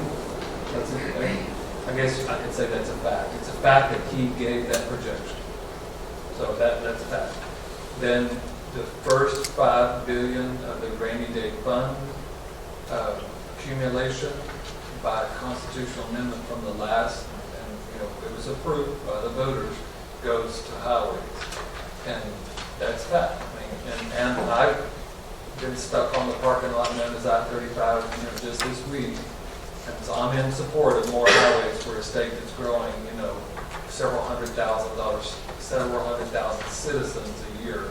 I think we should, commit money to the highway system. But that, now I'm putting my school superintendent on, that's working against us. Because if we're $2 billion under the projection and $5 billion of what we don't have is being given to highways. So when you start out, you've got your back against the wall. And we have a speaker in the House that said we owe it to our children to fund public education. We can fix this without a gun to our head from the courts. It's great rhetoric, great rhetoric. I love it. I'm not going to hold my breath, until we see. I hate to go Jerry Maguire there, but until we see the money, we're not going to, we'll believe it when we see it. So tonight, that's just a quick overview, and we have our first draft. And Mr. Chairman will probably try to ask the trustees for March for approval for this, and we have about 60 days to provide feedback. Anything you see? Any questions on that? All right, next item. Discussion expenditure projection plan for asphalt repair at Byron Still High School. Good evening, Mr. Inman, Dr. Gibson, members of the board. What I have before you is a maintenance item for repairing the part of the road structure at Steele High School. I believe there's a picture of it attached to the item. that shows the area we're looking at. So basically, we're looking at the area that begins from the turnoff at the tennis courts, wrapping around to the concrete sidewalk that leads up to the stadium over there. If you've driven that road anytime lately, you can see that we've got some pretty significant issues over there. And so we are currently in design on that project, and then hopefully get some good news on some different design ideas on what's the best use of the money we have for that area, and come back with a good plan and get some repairs done. Questions on that? Okay, and you're looking to bring this back for action at the February board meeting? We will bring it back in February for action on the project, and then procurement will happen after that. So. JD, is there any concern, I'm sure you looked at this, or is there any concern about flooding? If there's a parking lot there, flooding from, runoff of that parking lot or the parking lots around it into the baseball stadium or any of that area? We haven't seen anything like that yet that I'm aware of. The asphalt itself right now is really a condition of what they call pumping. And so our wonderful black soil that we have, as it gets wet and we have heavy vehicles drive over it, it's moving that asphalt up and down, and that's what's happening. I haven't seen the flooding is occurring because of it. Thank you. Anything further? All right. Next item is the conveyance of an easement to GVAC at Samuel Clemens. Hello, Mr. President, Dr. Gibson, members of the board. This is a discussion item tonight for Guadalupe Valley Electric Cooperative. They requested an easement to provide utilities in the future for support of our portable building places at Samuel Clemens High School campus. They'll be extending a line across the street from the library, across Elbow Road, on the property. This is just a discussion item tonight. We plan on bringing this back for action next month. This will provide power for the portables that could be placed in support of the upcoming project that will come to us. Question on that?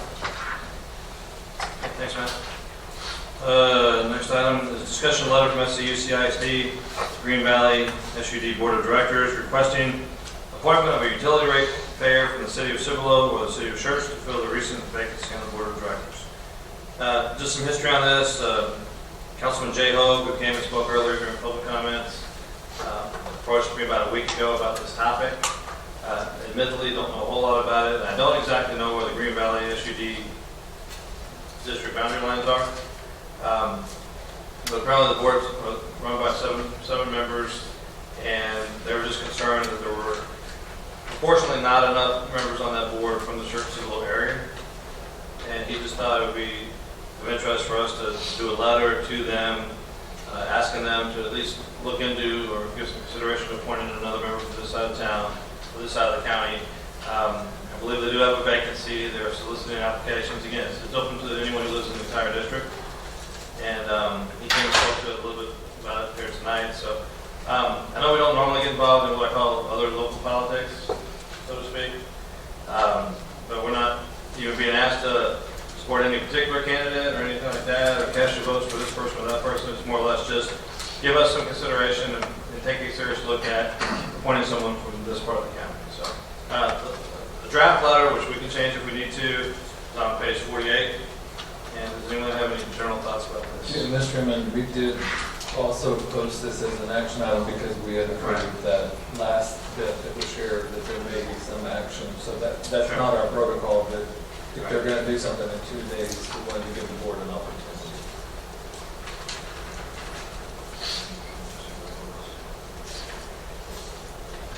Yeah, that's action item C4. So you just vote on the letter as is. We can modify it to some extent. Anyone have any thoughts or comments on that? That whole way to the action.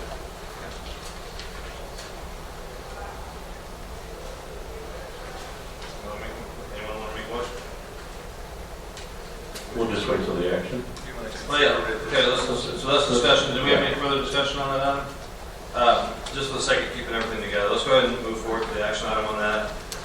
Action item C4, request for board approval and authorization for the superintendent board president to send a letter to the Green Valley SUD based upon the discussion we just engaged in. So, do we have a motion on this item?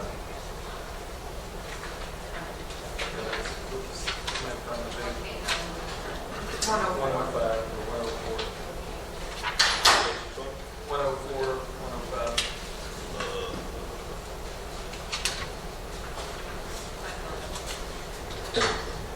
I move that the Board of Trustees approve the,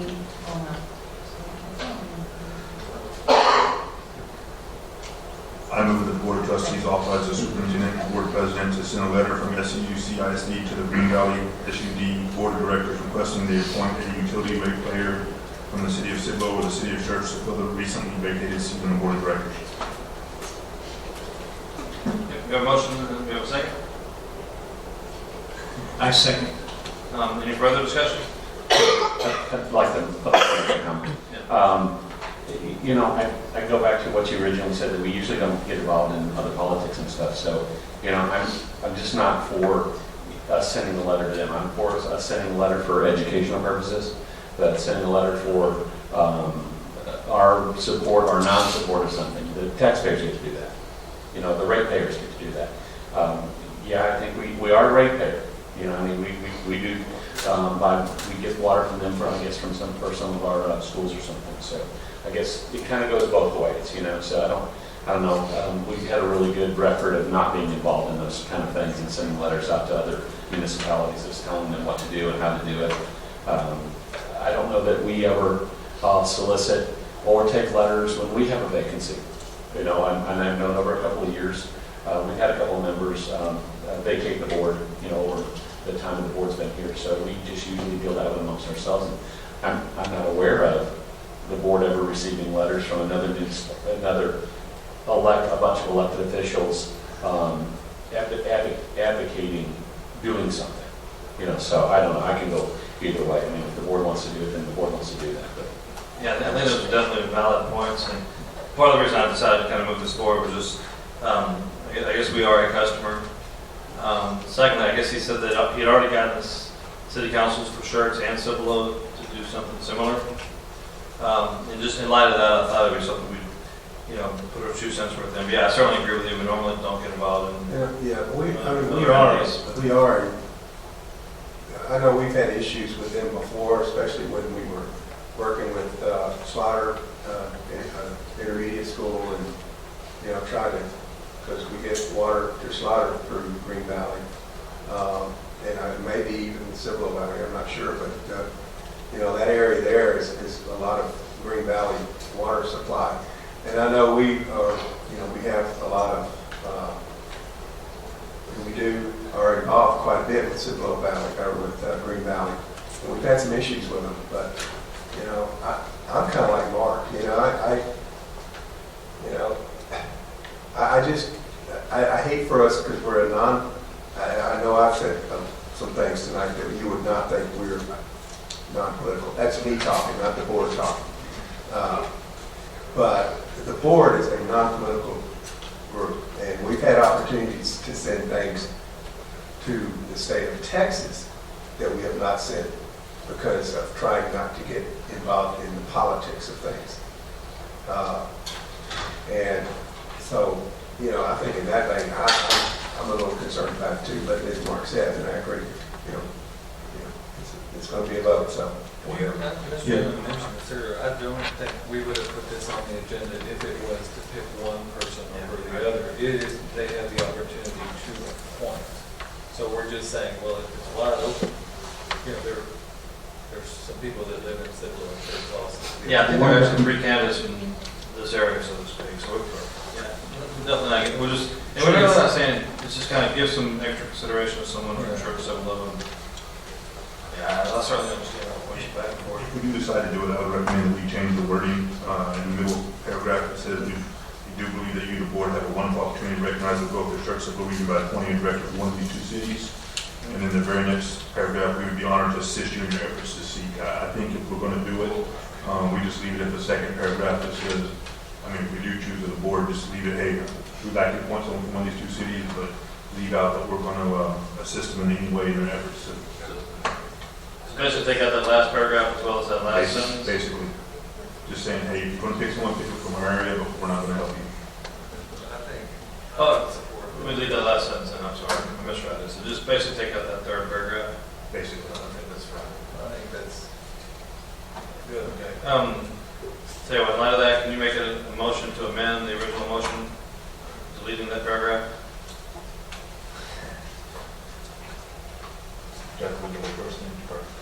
Okay, I make a motion to amend the original motion to remove the third paragraph, any reference to us assisting them with the selection of a candidate. Okay, do we have a second I on the second that. amendment? Okay. Any discussion on the amendment? All those in favor of Mr. Clear's amended motion, raise your right hand. You know, for your own motion. We'll put it on the amendment and then we'll move forward with the whole thing. Okay. So this is vote solely on the amendment, to strike that paragraph. Okay, any opposed? Okay, so that motion passes 4-2.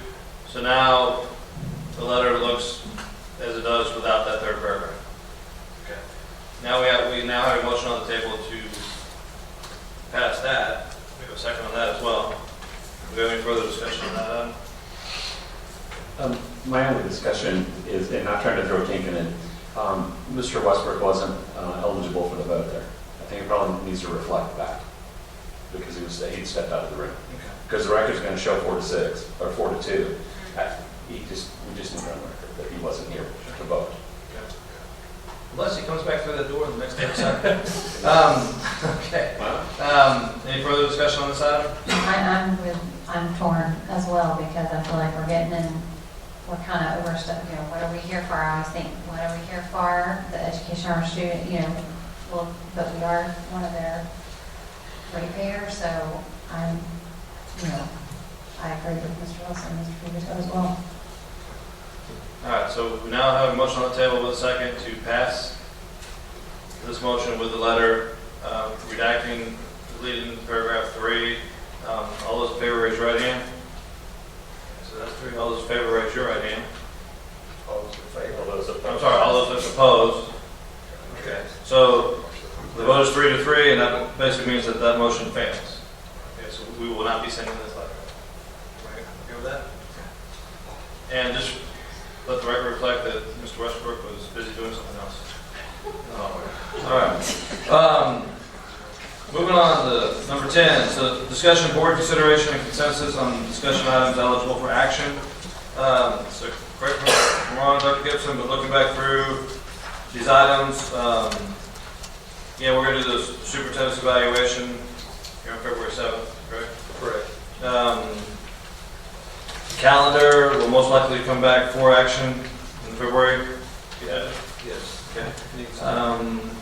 Budget parameter memo, we're really not going to approve that. We'll probably report that again. Okay. Asphalt repair will be on the agenda for next month. That's the assumption. Yeah, so all of these are going to go on the consent agenda unless we decide to pull it. I would prefer not to have the asphalt one. It doesn't have a dollar amount at all. It didn't have even kind of a. Yeah, you did, didn't you? Was there a dollar? I'm sorry. Yes, sir. 300 something. Okay, there was a dollar, then that's fine. Then it can go to consent. And if there's any money left over, can we donate it to the city of Schertz to fix the street up? That's another topic. That's another issue. Okay. That'll be on the agenda for next month. Conveyance of the easement will be on the agenda next month. And we're not going to have anything further with regard to green markets. Anything else on that? Oh, the resolution.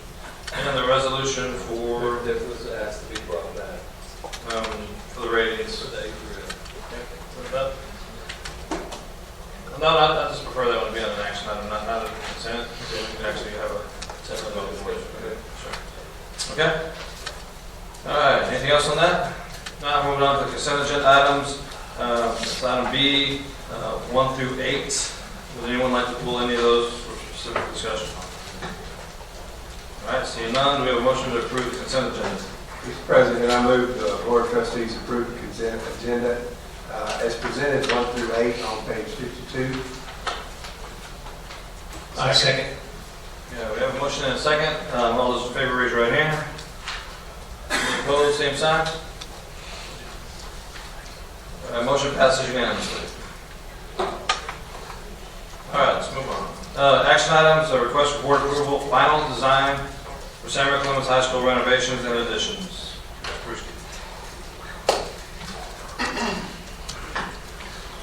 Good evening. As we have seen this from previous months on some updates, I have tonight the final design to ask the board for approval so we can move forward with finalizing the bid documents, hitting the streets, and going forward for obtaining bids for the Clemens renovation and addition.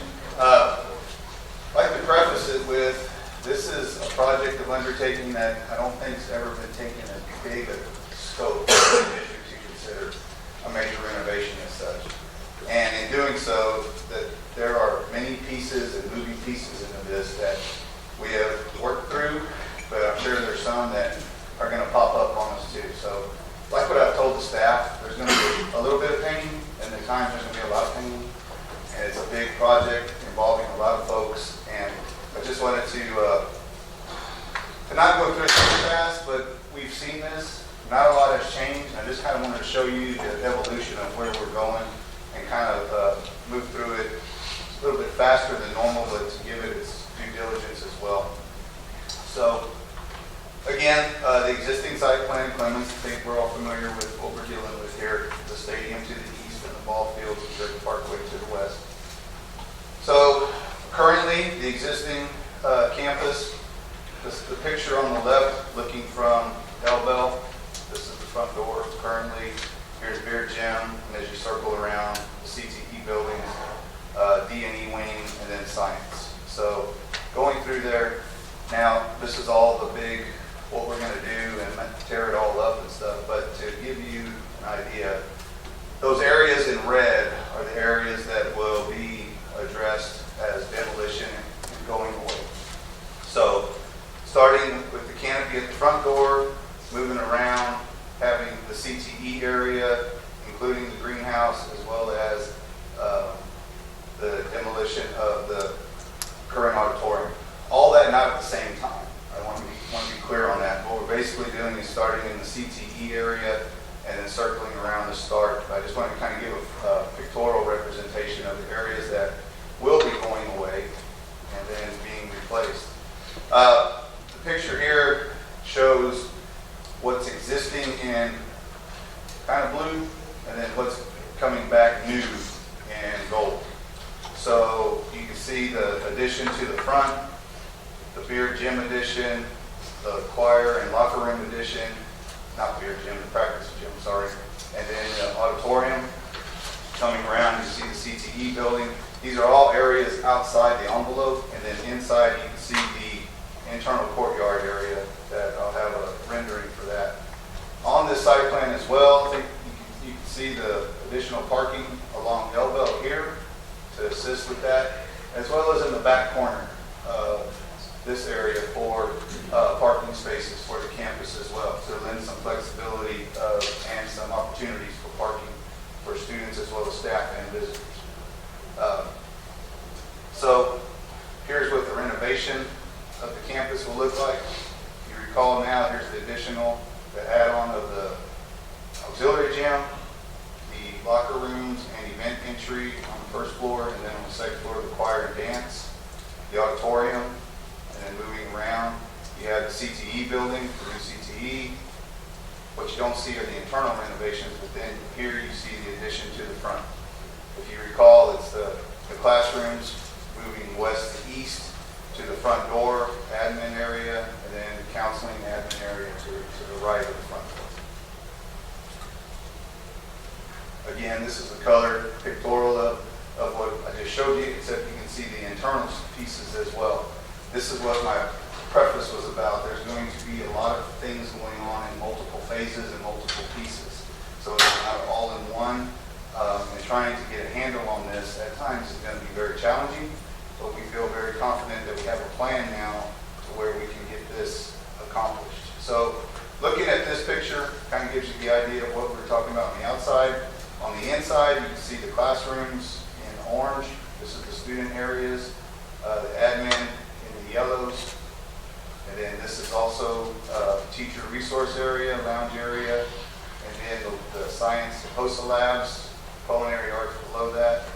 And then you have the B-wing, classroom labs, and classroom renovations.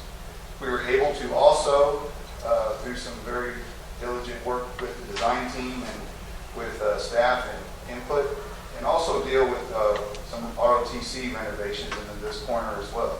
So having some ROTC office space, renovating it, not to the same point of what Steele has as far as space, but they still have the same areas, including the larger classrooms that can combine in the classrooms as well as the shooting range. So the CTE shop with STEM and wood lab, welding. If there's questions as I'm going through, please stop me as we go through here. We've seen, this is the ROTC renovation that I was talking about. Their storage areas, their office areas, locker rooms, boys and girls, and then as you drop down into that new wing, here's the combi rooms with the movable partition for the firing range and the new classrooms here. Going across to the front of the campus, this is the admin area, to where you have administration on the left-hand side as well as on the right-hand side. The thought process is principal and assistant principal with support here, registrar, secretary.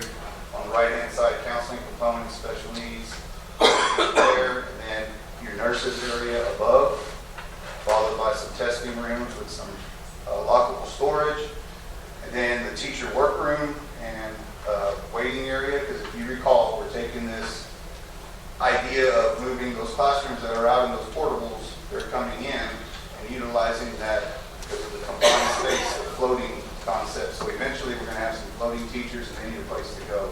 And this is one of those areas that we are calling for I'm calling it a bullpen, so to speak, but basically some workstation areas, some flexible space in there as well. And then some special needs close to the clinic, the nurse's office. So culinary arts, right smack in the middle where the existing auxiliary gym is. So this is that C corridor coming through. Front door is at the bottom, and you're going towards the dining center. So you have the science rooms and the culinary arts onto that space. The computer labs and art rooms in B wing. And then this is the first floor downstairs between beer gym and the new auditorium. So the event center is this entrance here on the east, and then moving in. So you have the PE and athletic locker room areas here with enough support space to handle PE as well as other sports that are thriving, so to speak. So like your tennis areas and whichever athletics fields in there. There's more than enough spaces in there with the locker rooms, with the cages, etc. So then you have the concession stands and custodial area here. Practice gym with minimum seating along the wall. And then the auditorium. So the auditorium coming in, the seating area, here's your stage, and then your backstage areas with the curtain representations. A black box, dressing rooms, and then support area for the scenes, the scene shop area there. There's also a remote office space here. Thinking of that event entry being a major entry point for students, circulation, so we added that area in there to assist staff for supervision purposes. And then you can see there's a classroom in here as well. So we're trying to, with the flexibility of the campus, what's available to us, we're trying to grab every available space and trying to see what we can do for that area to have classroom space available as well as the idea of safety as best as we can. So second floor, kind of in the same areas, the new wing with the classrooms. Again, the labs, HOSA on top of culinary, more forensic science labs, and then the computer labs as well here. And this is just a layout of the HOSA area with the shared lab space. You have the Justice and the HOSA lab across the halls. It's kind of that combined area. Classroom wing addition, second floor classrooms, second floor computer labs and B wing. And then this is on top of the locker room, and the dance and the choir room, with their locker room spaces as well. And then the auditorium, kind of on the second floor, basic look there. So on the next couple slides, moving forward, want to caution that some of the things you see material-wise may or may not be as detailed as what it may end up. It's the conceptual, not conceptual, we're past that. But we are looking at stone columns, but the detail might be a little different. We might use larger brick. We might see a different detail here. So just as FYI, what you see may be a little different than what we get as we move forward. So this was, going through that, this would be the front entry, the new front addition, baseball field far left. So looking left to right, this is the single-story counseling area, and then the admin area with the classroom additions on top. This is a secondary entrance into that back corridor for admin, and then here's your front entry for the main campus. Now on the east side, this is what we're looking at. You have the gym space on the left, your event entry in the middle, and then your auditorium on the right. Just a long look, or back further look at that to see the actual size of what we're doing. You can see the height of the auditorium on the right hand. Rendering of the CTE shop, looking at it from Buffalo Drive, so you're looking at the back of the career technology building, career technology shop building. This is the internal view. You're looking at it from the back of the campus, so if you're walking out of the science wing, looking out towards the Schertz Civic Center or the baseball field. The baseball field would actually be on the back side above that roof there.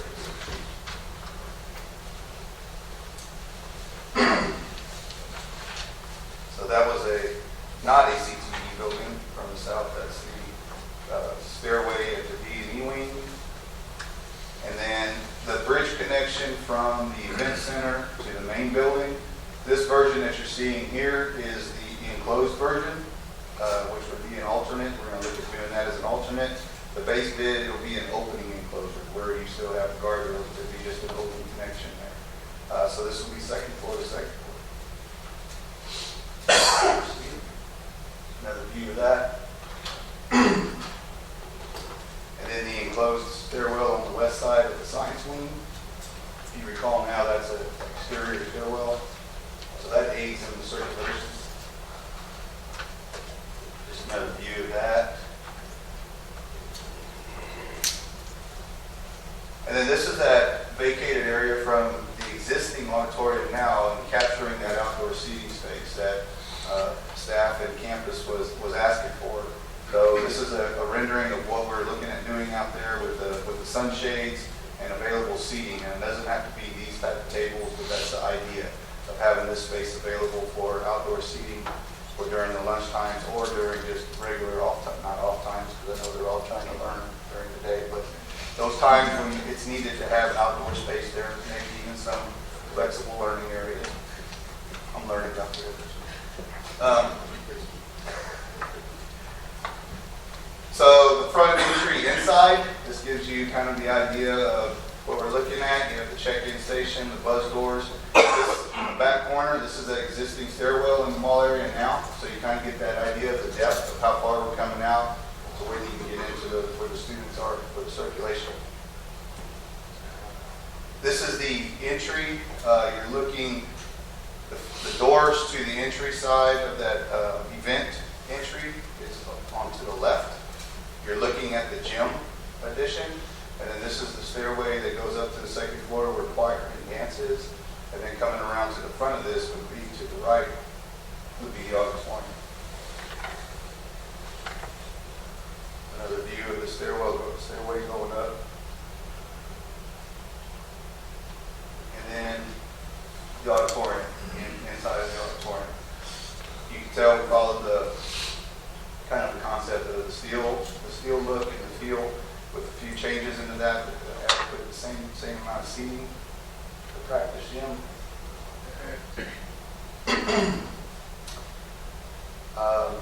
In case that comes up, the sun marks on the floor are not going to be there in real life. There won't be glare. You won't be glaring looking to take a shot or play volleyball. So that's just on there for the effects. It's a different glass now, so it won't have the glaring effect. So the schedule for this project moving forward, if approval is given to go forward with this, as you can see here, starting in February, putting the newspaper advertising out construction documents published, and we moved forward, receiving bids late March, evaluating even later in March, and then recommending the general contractor to the board in April with a May 10th notice to proceed. We had originally tried to bump this to April, but we took our time on a few things and also did not want to impact the testing calendar to an effect of where we're blowing up part of the campus during testing. So moving it back to May, we hope we can alleviate some of that anxiety. So then part of this, in first summer, there will be a major shutdown of the campus.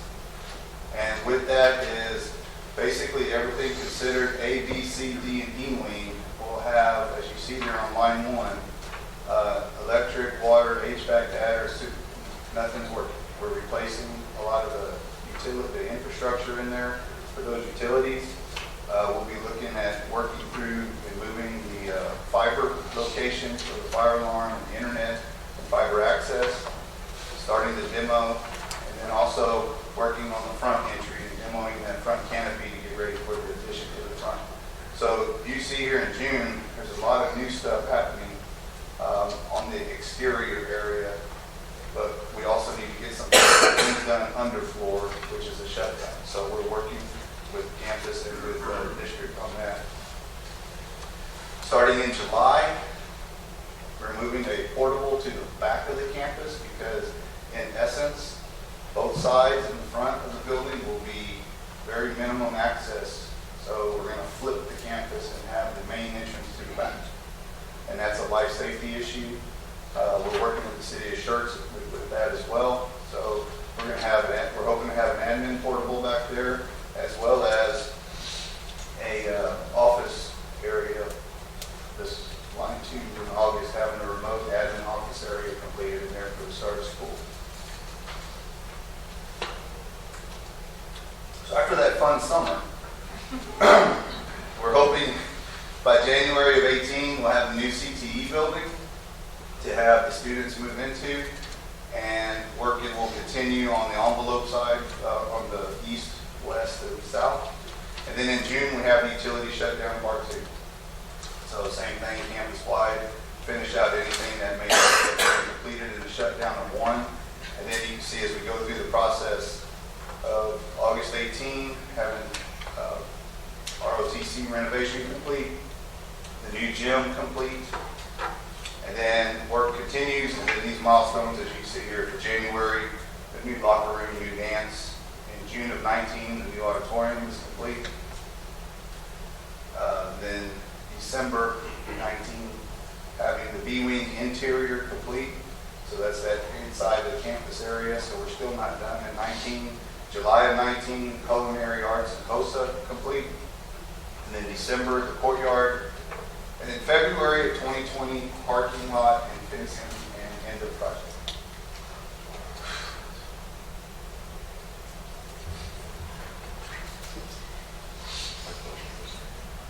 So, it's good. Seems pretty simple to me. That's about it. I'm already starting to bring Legos or something. There's been a little bit of buzz on Facebook, whatever, about parking and kids going across Elbell and in the library there and all that kind of stuff. Big picture on what about parking. Parking will be a little bit of what I started my presentation with as being a little bit of a pain for a while. We will open up even more so with the new crosswalk. Sheldon will be available. We're also trying to get to that site plan. Come on. When you say shuttle, just a thought for those. Well, I just, They can walk with it. if you go up to the library parking lot or the playground parking lot, or drive down the driveway to the YMCA, there's cars, you can't find a parking spot. And I would guarantee you 95% of those cars are students. I know they are because I've seen them walking. So they're crossing the street now. And I know the city's looking at that issue about passing an ordinance to remove that anything other than for the use of the library and the playscape. So that's definitely a consideration, because I know that was in the works, about passing an ordinance for that purpose, so those students can't use that for parking anymore. All right, if there's consideration about parking and there's a, I would think if it's, by the tennis courts or something, of course, they cross now because of tennis, so. But I know it won't sound harsh, but I think if there's consideration about a shuttle, that it needs to happen, then that needs to happen, but, Part of the area where I hear what you're saying, is in the back section of the stadium. Yeah. Is talking to the contractor about timing of even a temporary parking where it's base material, to where we can have some sort of area there available. To be honest and to be upfront, a lot of area is going to be chewed up for laydown. Otherwise, this project goes on for 5 to 6 years. So we're going to have to make some concessions a little bit and be as sensitive to the needs of the campus as best as possible. So we're looking at every available option as well, in addition to talking to the city about what options can we have here. So we already have certain things. We've talked to the campus about options for their parking.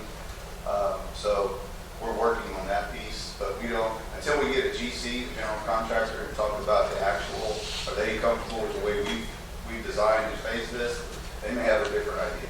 But for now, we're looking at taking up some of the front and then taking up some of the back. What the parking area, student parking area in the back, and I know there's some faculty that park there too as well. I know there's quite a bit. There's designated. Some of that is also taken up with the band program. That there's no parking at all in there, because I know in the fall anyway, they're just not allowed to park because the band is using that to practice in the morning. Is there some, have y'all talked about that, moving some things around? We haven't mentioned it, but like I said, until we get the GC on board and start those hard conversations or those truthful conversations, and having that is definitely targeted. That is true about what we can do here. Also mentioning, the phase of the parking. Is this area up here all visitors and staff? Then that would make sense. That's the front door, because you're not going to be able to park up here the first year and a half of this project.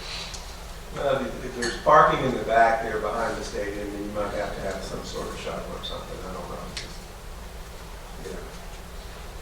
And I do know the band has its first period, but the seniors that are off first period park there because they come in for second period, so it opens up in the fall to them. But I would say is having a senior, he would love to park across the street, but they were told those students were told they would if they parked across from those portables.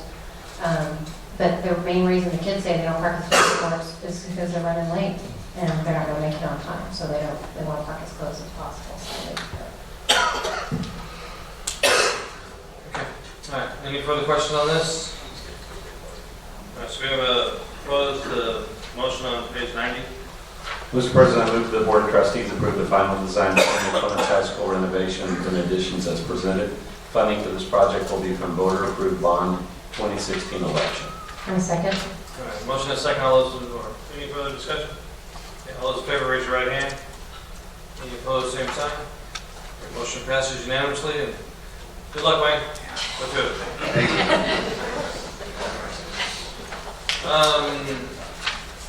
Next item on the agenda, request for board approval, solicitation 17-006C for HVAC renovations at Watts Elementary, Wilder Intermediate, and Jordan Intermediate. Mr. Bruce, to you. Mr. Rivera. Thank you, Mr. President, members of the board, and Dr. Gibson. Request for competitive proposal was issued for the HVAC renovation project for Watts, Wilder, and Jordan Intermediate. This is one of the key items that was listed on the successful 2016 bond measure approved by our community. Bid opening was conducted on January 4th. 3 proposals were received and evaluated. The evaluation criteria included relevant school experience, project management, ability, past performance, subcontractors and suppliers, and the cost. Based on price and other evaluation criteria, Marksman General Contractors is recommended as the best value for our district. You can see the scoring on your agenda item. Mr. Pete Bohorelski, the professional engineer from McConnell Robinson, is here. He's our HVAC go-to guy. He's here tonight along with, I believe, Mr. Boblet, Mr. Dixon, and Mr. Hilburn from the Marksman General Contractors as well. All right, any questions on this one? We have a motion on this item? Mr. President, I move that the Board of Trustees approve the proposal submitted by Marksman General Contractors as per solicitation 17-006C in the amount of $8,393,000 and acknowledge that the funds are provided under the 2016 HVAC replacement bond measure. I second. All right, motion and a second to approve. Do we have any further discussion or questions? If not, all those in favor of the motion, please raise your right hand. There you go. Any opposed, same sign? All right, motion passes unanimously. All right, you just voted on previously? I know what I voted on. All right, motion passes. That's unanimous. Next item, request report approval, solicitation 17-010S for music instruments and equipment. Mr. Rivera. Mr. Clay.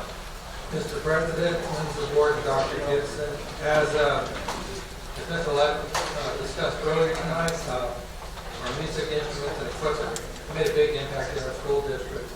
In our prior year contract, we did have many line items. However, there are some line items we did not include. These items have been identified by our finance department. We put out another bid for these things, including several items which have some longer lead times, such as our sousaphones and some of our tubas. We have received proposals from 31 companies that downloaded them. Actually, 19 submitted bids in response. I apologize, the print is a little bit small on your printout, but there was quite a bit of interest in this, and we're very excited. It's for strings and percussion, and for woodwinds, it's pretty thorough. Mr. Lott, you want to add anything? I know we just passed Christmas, you could have had more gifts. You could, these will be here before our new fiscal year, that's right.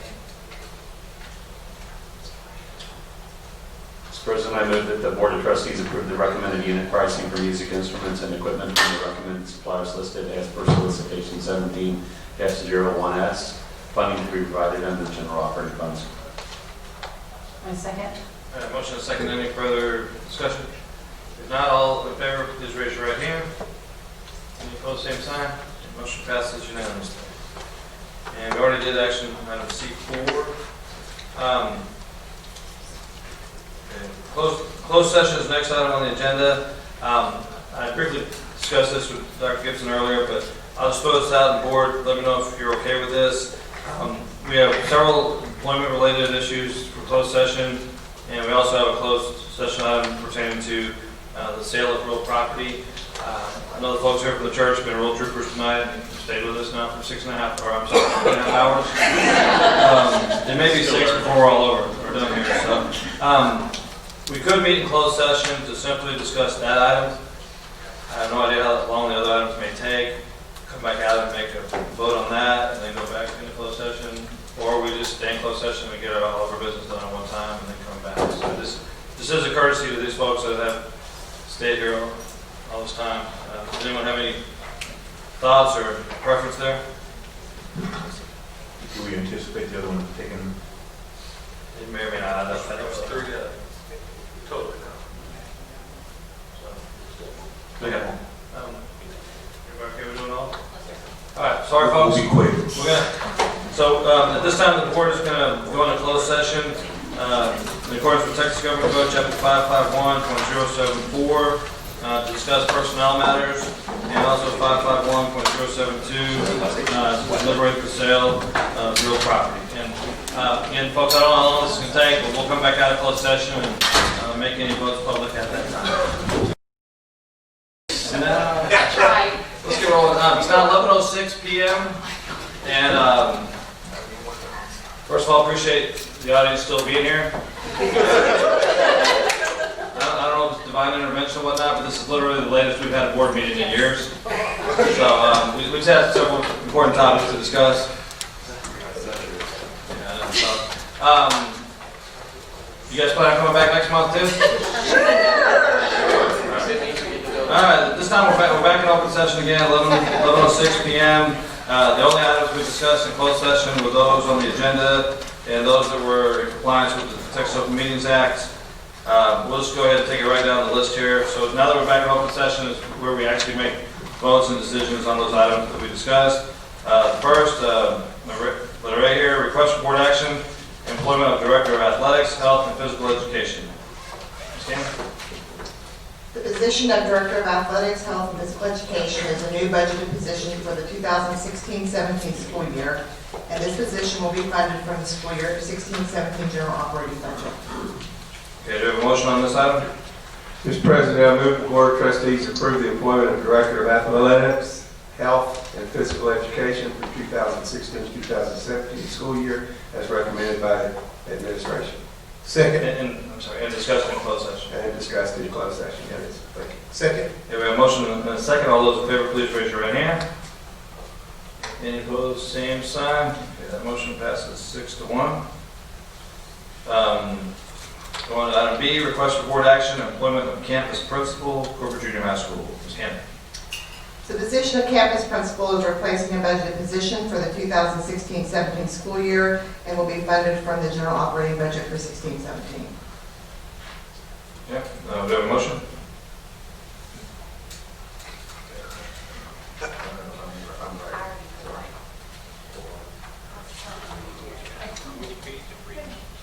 No motion, no action. Mr. President, I move the Board of Trustees approve the employment of campus principal for 2016-2017 school year as recommended by administration and discussed in closed session. Second. Motion and second. Any further discussion? If not, all those in favor, raise your right hand. Any opposed, same sign. Motion passes 7-0. Request for board action, employment of contractual personnel. Ms. Cameron. The positions on the employment list as presented are replacing budgeted positions for the 16-17 school year and funded from the 16-17 general operating budget. Do we have a motion on this item? I move the Board of Trustees approve the employment list as presented of contractual personnel for the 2016-2017 school year. All right. I second. Motion and second. All those in favor, raise your right hand. Any opposed? So motion passes unanimously. All right, looks like it's time to go home. We're done. One last action item. All right. Request for board action, solicitation 17-011B for sale of real property. Anything further you'd like to add, Mr. Rivera? No, sir.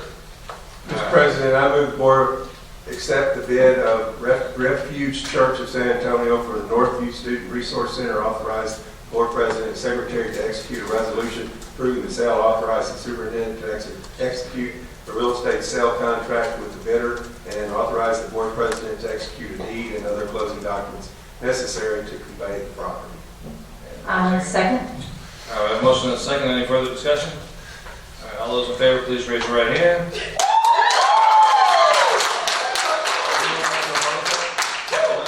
Motion passes 7-0. Congratulations, folks.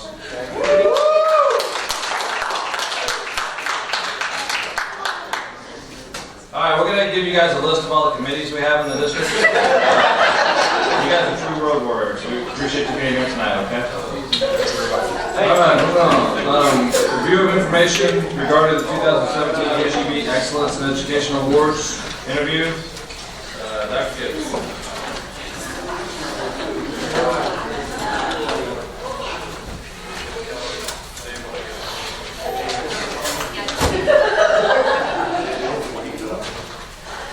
So this next week on the 24th, we have an itinerary laid out. I think everybody said that they could do it, is that correct? Tuesday, 24th. Is that Yeah, I'm not sure. So this happens fast, so that's why Mr. Chairman wanted us to run over tonight. So January 24th, which is the next Tuesday. Yeah, this is the day. Sort of like we did at sort of like that. So the way this is going to happen, as best we can tell right now, is we're going to actually have these partitions closed. In this room, we'll have a table set up right here in front of us for the interview time. So as that's going on, our career technology students, culinary arts students are going to be setting up lunch on the other side. I've paid to inform y'all that the lunch is not for the board, but I have made arrangements with them for y'all to go through the line first, and then y'all can go down to the conference room and eat lunch if you want to. What we have coming in at whatever time's on here, and I'm not going to look at it, we have some community members and parents and folks like that that are coming in with that thing. The judges, if you will, are going to sit down with community members and eat lunch and probably ask questions about the district and the board and things like that. I do have the bios. I got them today for all of the judges. I don't think that that's secretive. I think I just got it today, and I did maybe, and so we'll scan those and send those out. Y'all recognize some of the people you probably know, several of the judges. So we'll send that out. One, I think, San Antonio folk, and Jim Nelson, previous commissioner of education, Julian Trevino, David Anderson from Hillville Park, and people that y'all are probably aware of. So that's next Tuesday. Do we know anything about the school board party? Just sit down and do questions, interviews, and chit chat, or criteria? Probably what we'll do is send, I would assume, and we do not have any, that's a good question, we don't have any specific information, but we do have the framework that they asked. So we'll send that to the board tomorrow. I would assume the questions are coming out of the framework that they asked. So tomorrow you're going to get an email with the files of the judges and then what we wrote. And I'll tell you all what, in large part, what we did is we took the TASA honor board chunks of information, I'll just call it that way, and we brought those over where they fit. Does that make sense? So it's not going to look totally unfamiliar. But then some of the questions did square up, completely. So we just rewrote some things because the questions didn't square up. It's in, all those notes are in our Outlook. Yeah, we'll email them tomorrow to your personal. And I'm very impressed that you know that, but I think you're the only one. We will email that to every account that we have tomorrow. Yeah, we got, remember the categories that we had in Houston? Is everyone still trying to remember that? Yes. Talking points, so I'll resend that and we'll get to that somehow. Yeah, and then compare that to what these. And Robert just asked, do we know who won last year? I think it was Somerset. Somerset ISD. Oh, Somerset? Yes. Really? Remember, we have to come up with a problem to solve. Yeah, I think it's some really disaster situation. Do you want to hear? Worked with the Schertz to get them. Okay. Tell that story. Okay. All right, anything further on that item? Yeah, this dinner thing on Sunday, May 7th, is that something we're all going to as well? Yeah, that was what I was going to ask that too. Or is that just a few people just go? No. Is that the win, only for women? No, that's a table reserved for your finalists. All the finalists. That is a Nobody table. knows till that night in. Correct. It's a big reveal that day. I understand we each get 5% discount at HEB if that's we can get some groceries. That would be great. All right, everybody okay with that item? All right, review of board master calendar and request for future discussion action items. Mr. Pupito, anything of importance coming up? Yeah, I'm looking at that May 7th date, that's Mother's Day. It's like you're thinking Mary Dallas. No. It's in Austin, it's in Austin. Even I know worse. we're gonna take it. Okay, last today, on January 24th, the Cibolo City Council at 6:30 meeting, and in February. And I don't believe we have anything else in January, do we? Let's see, February 7th, City of Universal City, City Council, 6:30 p.m. And on Thursday, the 9th of February, Selma City Council, 6:30 p.m. We are meeting on February 7th, I believe, at 6 p.m.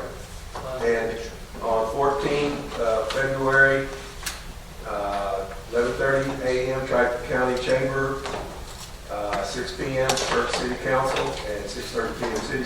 Cibolo City Council. And on the 16th, the regular board meeting, And the 21st, Schertz-Chamber meeting, 11:30 a.m. And on the 28th of February, Cibolo City Council has a meeting at 6:30 p.m. That's it. Oh, yeah, we have, let's see. The February 10th, the brunch for the adult, 18 plus adult transition apartment, is that correct? And that's going to be, that's at Marion Gofford Learning Center, 200 West Slaughter in Cibolo. That's at 10:30 to 12 noon. And then the Communities in Schools also has a... That's on February 7th at Byron Steel. February 7th, Byron Steel, Communities in Schools. That's 11:30 a.m. to 12:30 p.m. It's a campus chat. It's lunch and chat. And then they have a fundraiser they do. It's called the Rock and Roll for Kids. Slim Braun presents 15th Annual Rock and Roll for Kids, benefiting Community in Schools, April 1st. That's 2017. Gourmet menu, dancing, silent live auction. And that is at what time? I don't know what time it is. It's okay. It's in the evening, I'm sure. Yeah, it's got to be in the evening. But anyway, you find out the time and bring it to us. all right. We'll go. I'll be on it. Yeah. And that's it. Right there. TD, I don't remember the exact dates, but I know TASB has a winter governance down in Corpus Christi. Yes. it's Right, about first part of March. And You sent out an email, I exactly, think. yeah, on it. Are we doing the governance thing on the 31st? Second, third, I think. It's that first weekend in March, yeah. The TASB? You're in the house. Yeah. Okay. So, Yeah, I don't recall signing up for that thing on the 17th, but in February or the 21st, whatever it is, When we go to Austin. going to Austin thing. But I mean, I can. yeah, I don't think your name was on there. It was. Yeah, you're registered. Huh? You are registered. I know, but I don't believe I told Priscilla, no. I told her I was going to Austin on the 31st, but going to Austin again that week would be against my nature. It would clog up my system, and you can't be around that many crazy people. And, I live that life, you know what I mean? I don't need to be around. All right, anything further on the calendar? Yeah. Great conversation. All right, thanks everyone for being here this late. It's actually one of those meetings we've had in a while. So, all right, we have a motion to adjourn? So moved. All right, we're done.